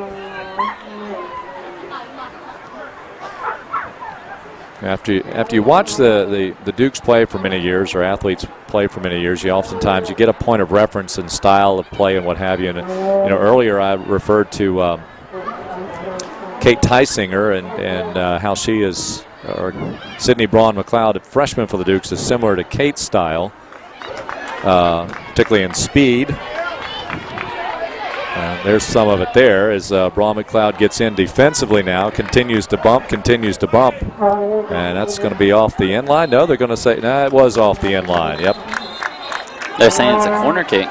Oh, I don't know about that. I don't think any of the JMU fans like the call either, especially with the AR across the pitch making the call. Well, I don't know if we'll get to see that again. Here it comes. We got a great angle at it. Devin Dilla, our cameraman there on the corner. And, well, she was the last to touch it, but it looked like she kicked it after it was off the end line. So, not sure myself. Let's go back to the live action now as here comes the corner. Maybe before the replay started, Kelly Cindy Brown McLeod was the last to touch it. Yeah, good possibility there.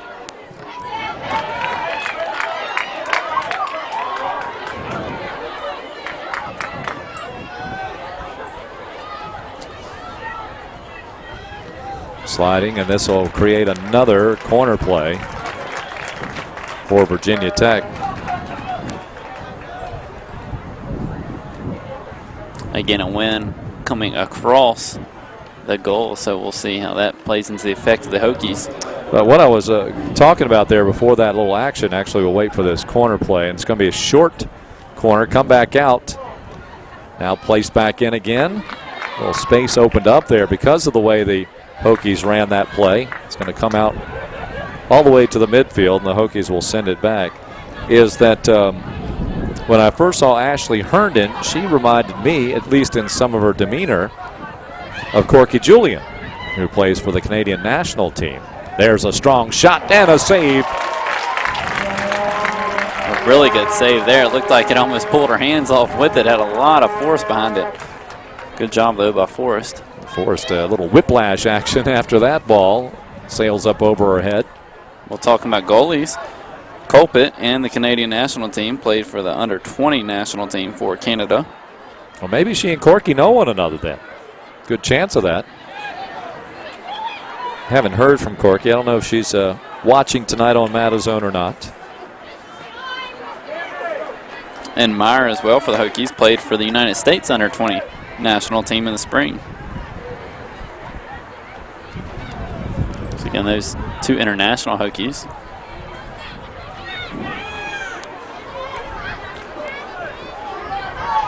You know, here's a secret. My daughter's a Hokie. It's not a secret, but not many people know that.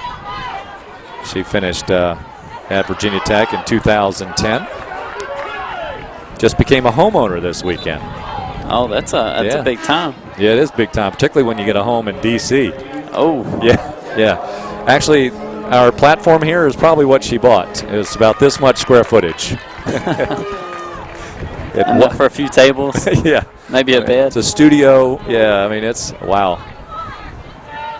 So, actually, my wife was up there all weekend. She was starting to move her in, and I think they were planning on having a painting party next Saturday. Are you going to go join that party, or are you just going to? No, you and I will be busy. We have football, so. Yeah. I really don't. I'm going to leave that up to them. I'm sure you're kind of happy we have football. Yeah. Yeah, absolutely. That's true.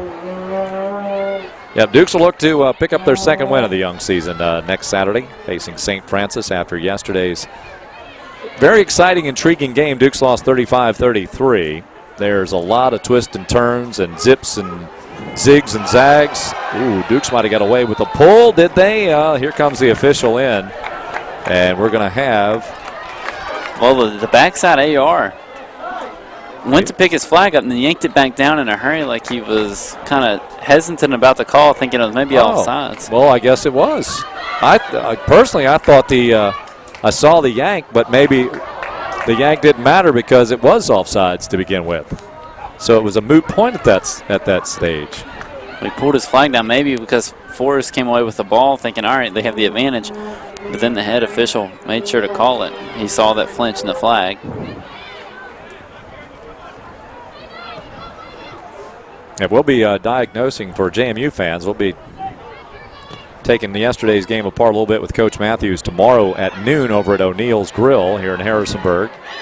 Our fan and press luncheon. I'm sure you have a lot of audience because fans are really curious about that last play of the game, and did the officials really try to spot the ball or not? Yeah, there's a lot going on in that final 11 seconds, but not enough as far as the JMU Nation is concerned, as the ball game ended at the Akron 27-yard line when the clock expired. And even when the forward progress was stopped, the refs continued to let Akron hold the JMU Duke up in the air. There's Isabel Chang, keeps her balance. This is Herndon, comes out, spins out wide, ends up at the feet of Kelly Kerrigan. Kerrigan sends it wide again, McLeod, and she is offside just by a stride. Again, she was so far away from the defense that it was tough to really tell for her point of view. But then you got to continue to make those lines, and really that's when your parallel runs to that baseline are very important.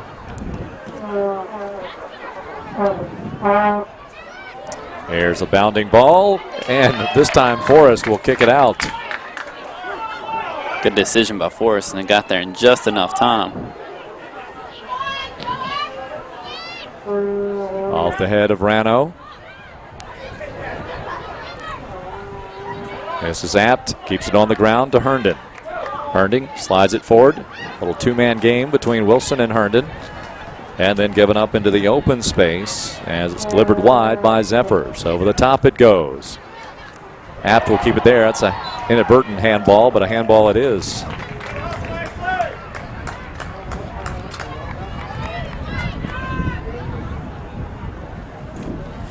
That was number 12, Ashley Manning.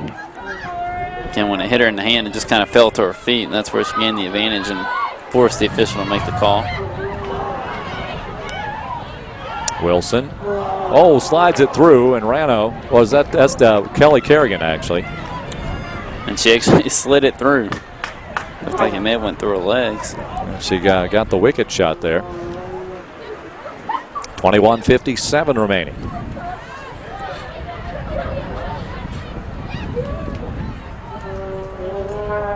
As that time continues to tick down, you're going to see more bodies on the ground. A little more of aggressive type play. Virginia Tech doing a good job of spreading the field apart, though. A couple of substitutes. Megan Cox will come in. Herndon will check out. Virginia Tech also has put a new player back in the lineup, Nicolette Young. And for JMU as well, looks like Jenny Schroba has come back in.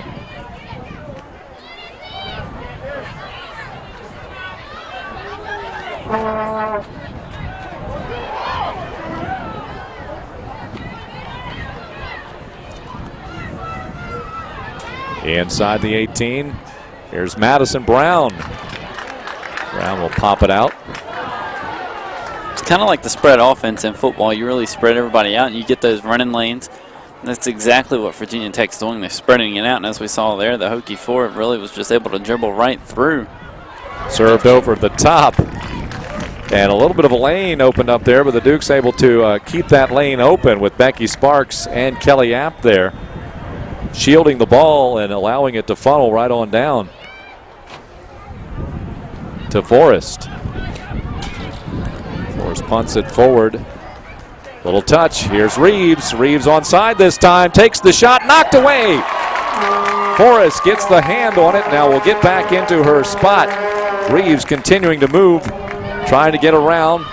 Rano will serve it up. Long post. Nothing there. The mistake made there by Reeves, she dribbled it just a little bit too far ahead of her, and that allowed Forrest to come out, get there in just enough time. Forrest was just a bit late getting to the ball, so was able to get at least a fingertip on it before the shot was made. Dukes were trying to counter, but didn't have as many bodies up there to really get something going. As Schroba was bringing it up the field, didn't know really where to go with it for a moment, then eventually has to give it up. That's kind of one of those things. You see the big play over there by Forrest, and you get excited and exciting. You just really want to get up there and go. But really you got to recognize when you have numbers and pull back before you lose possession. The air game played for a couple of touches by the Hokies. Hokies have outshot the Dukes 14-3. 3 saves now for Ellen Forrest. The ball slides through a little too long for Reeves to catch up to. Be sure to join us on Friday, November the 15th at 5:30 as we recognize and induct the newest class of distinguished JMU alumni and athletes and coaches, that is, into the JMU Athletics Hall of Fame. You can reserve your spot. Go to jmusports.com/Hall of Fame or call 568-DUKE. Coming up in November, just a couple of months from now. Got a lot of work to do to get that grand night all settled in. And a grand night it is indeed. It's the one night of the year I get to wear a tux.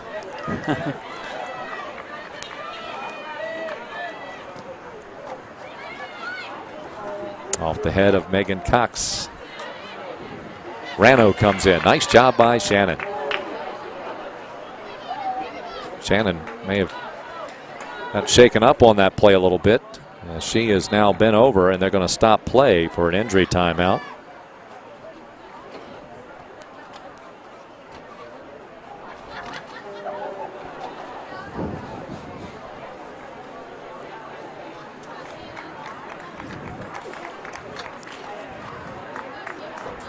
Looks like Jenny Sroba, 5'6" freshman defender from Mannequin Sabot, Virginia, went to collegiate high school. See what happens.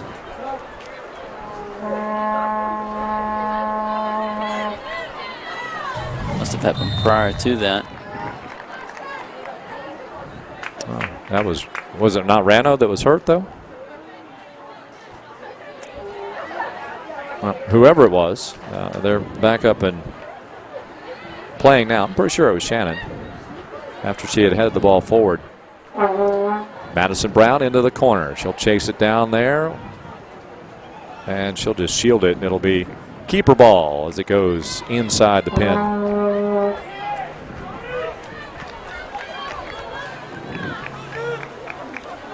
.17.5 remaining. As we're in the 74th minute. Jamie really hasn't had any opportunities in the second half to put anything in the net. Over the top it goes. And offsides again called against, this time, JMU.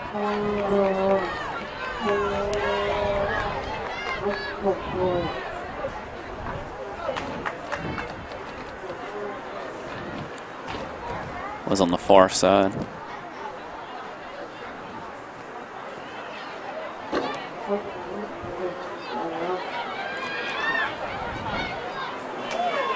Zephyrs will send it back. Hokies get some space here and now work it. Madison Brown got a hand on it. They're going to restart it.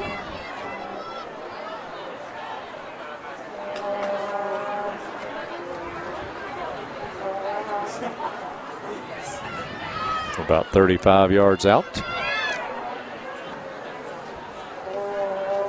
Give or take a few.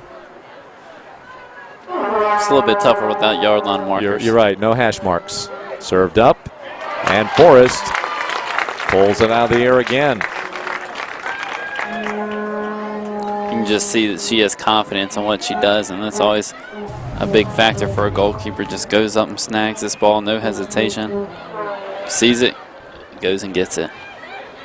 Dukes have it in their possession now. Lofton will send it forward. Apt will make a run on the left side. Apt, the only Duke down there, trying to go against 3 Hokie defenders. Check that. That was Sroba on the far side. 21, not 11. Yeah, Apt is back here in the back. Sometimes need to just remember positions.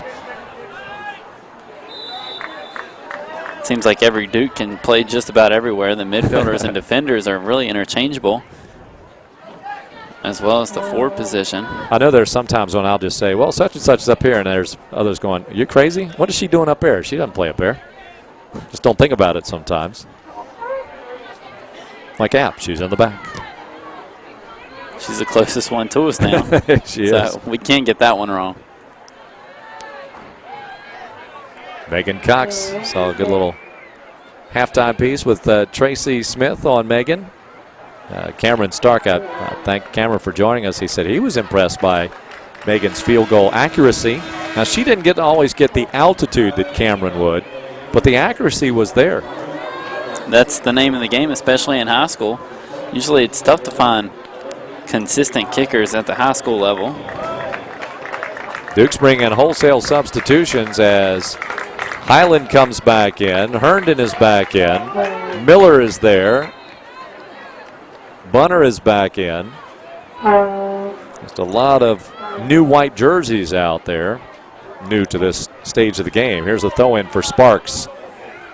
Here's the kick, and it's wide to the left. Bunner taking a blast. I like to see what Megan Cox could do throwing the ball in over her head and the soccer throw in. 2 hands, because she actually was telling us in an interview they asked her to be the quarterback of her freshman team freshman year. So again, she can do a little bit of everything, kick the field goals, play quarterback. Well, basketball, I think she did everything but cheer, I believe. She did it all. Whatever Robert E. Lee had to offer, she tried. Here's a run by the Hokies. Rano is there. Rano runs her off. Ball still outside the 18. Rano there to knock it down. Katie Jensen going up against her. Jensen tries to serve it across. Headed towards the goal as Reeves got ahead on it. 15-4 now in the shot column. Hokies still with the advantage, of course. 3 saves, though, for Forrest. None for Colpit. Way this game is going, looks like we may be heading for some additional time tonight unless one of these two can sneak one in here. Play has been fairly even for the most part here after Virginia Tech scored the equalizer.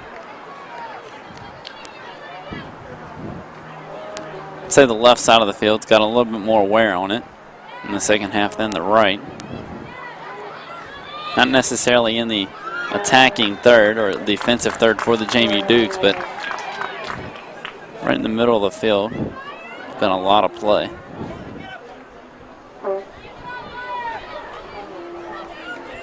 Becky Sparks will restart it for JMU. You get a good look at the bench. That's Haley Miller up forward. Highland is to the right at the moment. Wilson on the left. Now they're going to overlap. Good ball, just no Dukes there. Bunner gets it out. Highland in a race for it. Out of Islip, New York on Long Island. Kelly Apt. Apt will drag the left toe, sends it in. Herndon couldn't control it, and it'll end up out of bounds. It'll be a throw-in for Virginia Tech. Tierney comes back in. So Tiernan is back in. Kelsey Lupi reports back in with 11:20 remaining.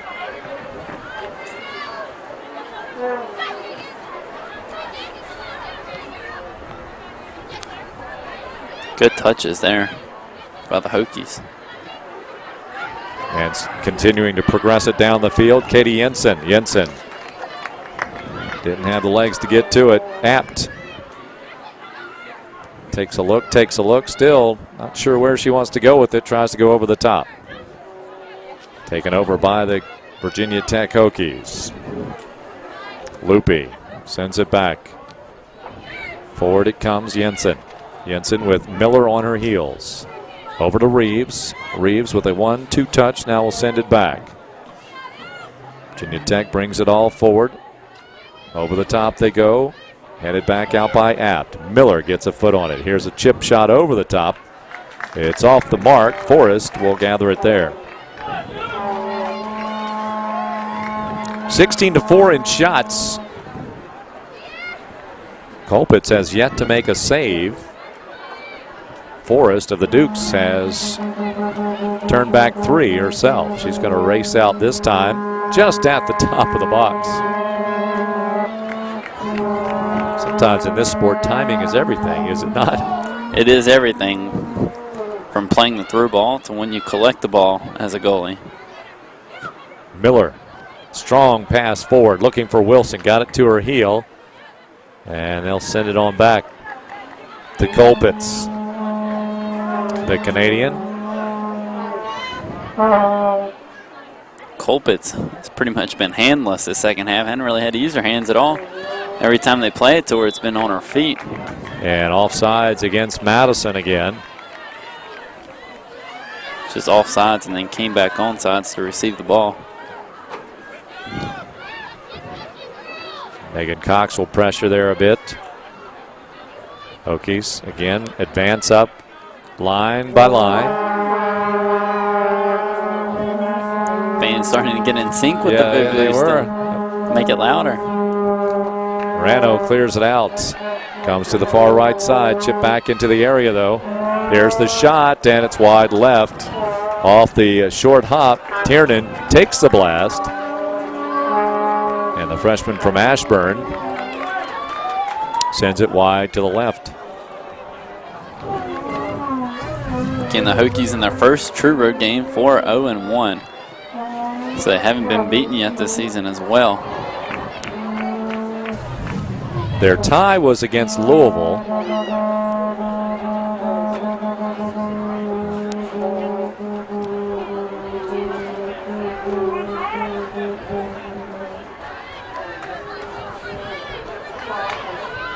The Dukes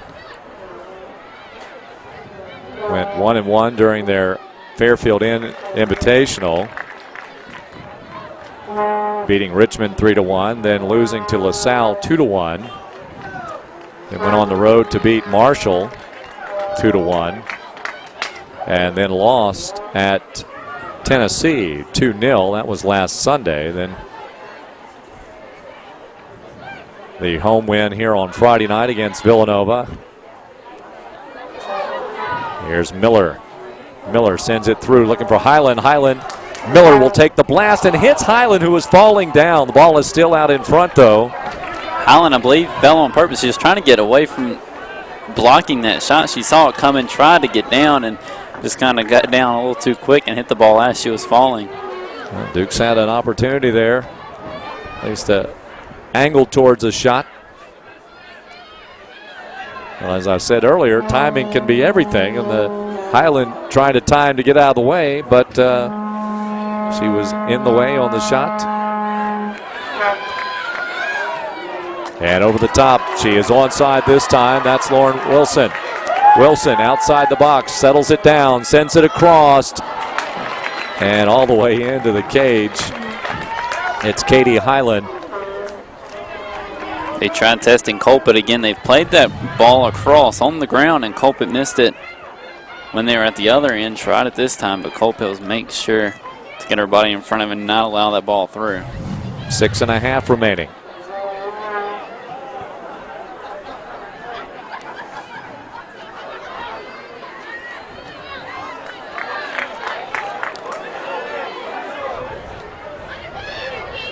Katie Highland has it taken away. And the soft touch. Sliding forward, Reeves. Rano will close ranks. Reeves gets around her, trying to position herself. Gets some help, does Rano, that is, from Abt. Here's the shot, and the goal, yes, it's in. Stopping the clock with 5:55 to go. A really quick first step by Reeves to really get away from the defender Rano, and then was able to send the ball across, and that shot, just too many defenders back in the box, really kept Forrest from seeing exactly where the ball was, and Forrest man thought that ball was going to go wide. She'd never even seen it coming.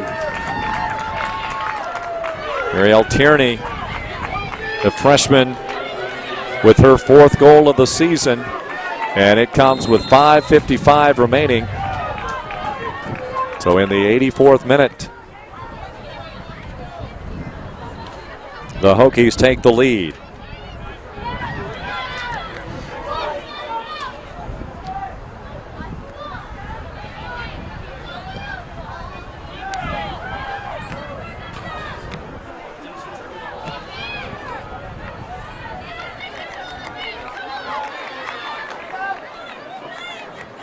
So 18 shots now by the Hokies, and that one found the net. And the Dukes in a state of urgency now with only 5:13 remaining. Going over the top looking for Miller. Bunner gets ahead on it. Hokies will send it forward. Cox will have it. She can shoot it from there. You give her enough space, she will pull back and rip. Bunner sends it far looking for Wilson. Sliding, sending it out of bounds, a Hokie defender. So you call him Becky Sparks for a long throw. Yeah, here comes Becky.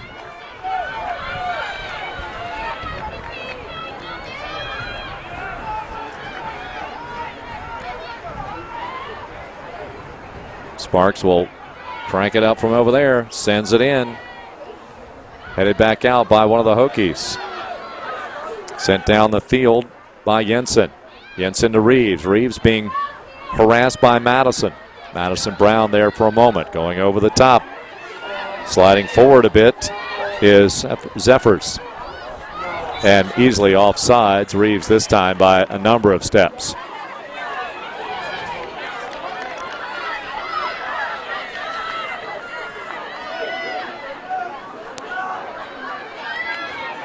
Becky Sparks will start it again.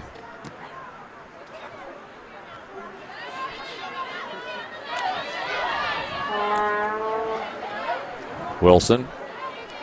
Zephyr's there again. Zephyr's been very solid since she's come in. Did not start the matchup, but has been good defensively there in the mid-back. Ball nearly takes a favorable hop for the Dukes almost again. And a race by Herndon.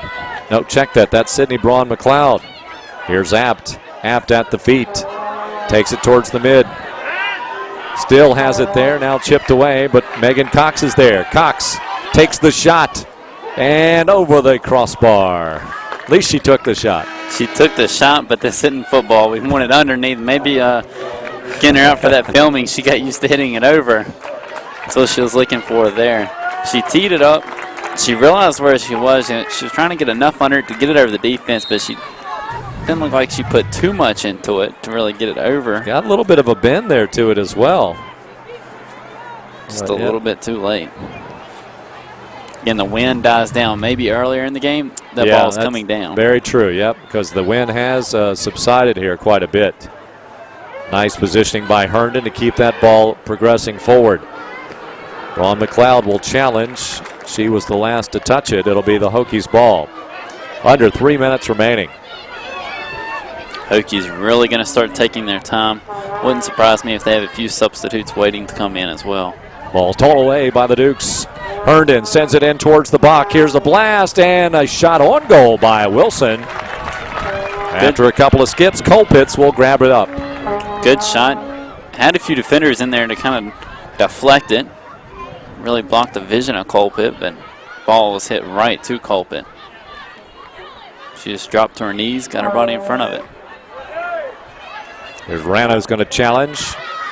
Dukes have to take a few risks now. There's a nice ball over for Reeves. Reeves with a touch to herself, but there to collect it is Kelly Apt. Apt will put some air under it. Settled in by Herndon. Herndon keeps it going. She's going to get called, or actually fouled, I should say, by her number 19 counterpart, Jordan Coburn. Under 2 minutes to go. Cox will start it just inside JMU territory. How about that, right? And a tough play. Oh, and here come the Dukes, and a challenge there. Wow. What a boot there. Bunner was coming in as the ball was laid right there in front. You know, you're looking for a misplay by the keeper. Just can't quite control it. Got a little bit of a spin on the ball, the wind, all those variables to deal with. She could have beat the goalie. It would have been a goal. It was a direct kick because of the foul.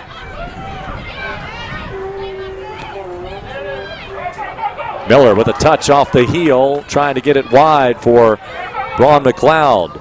Now they'll come wide once again. This is King with it.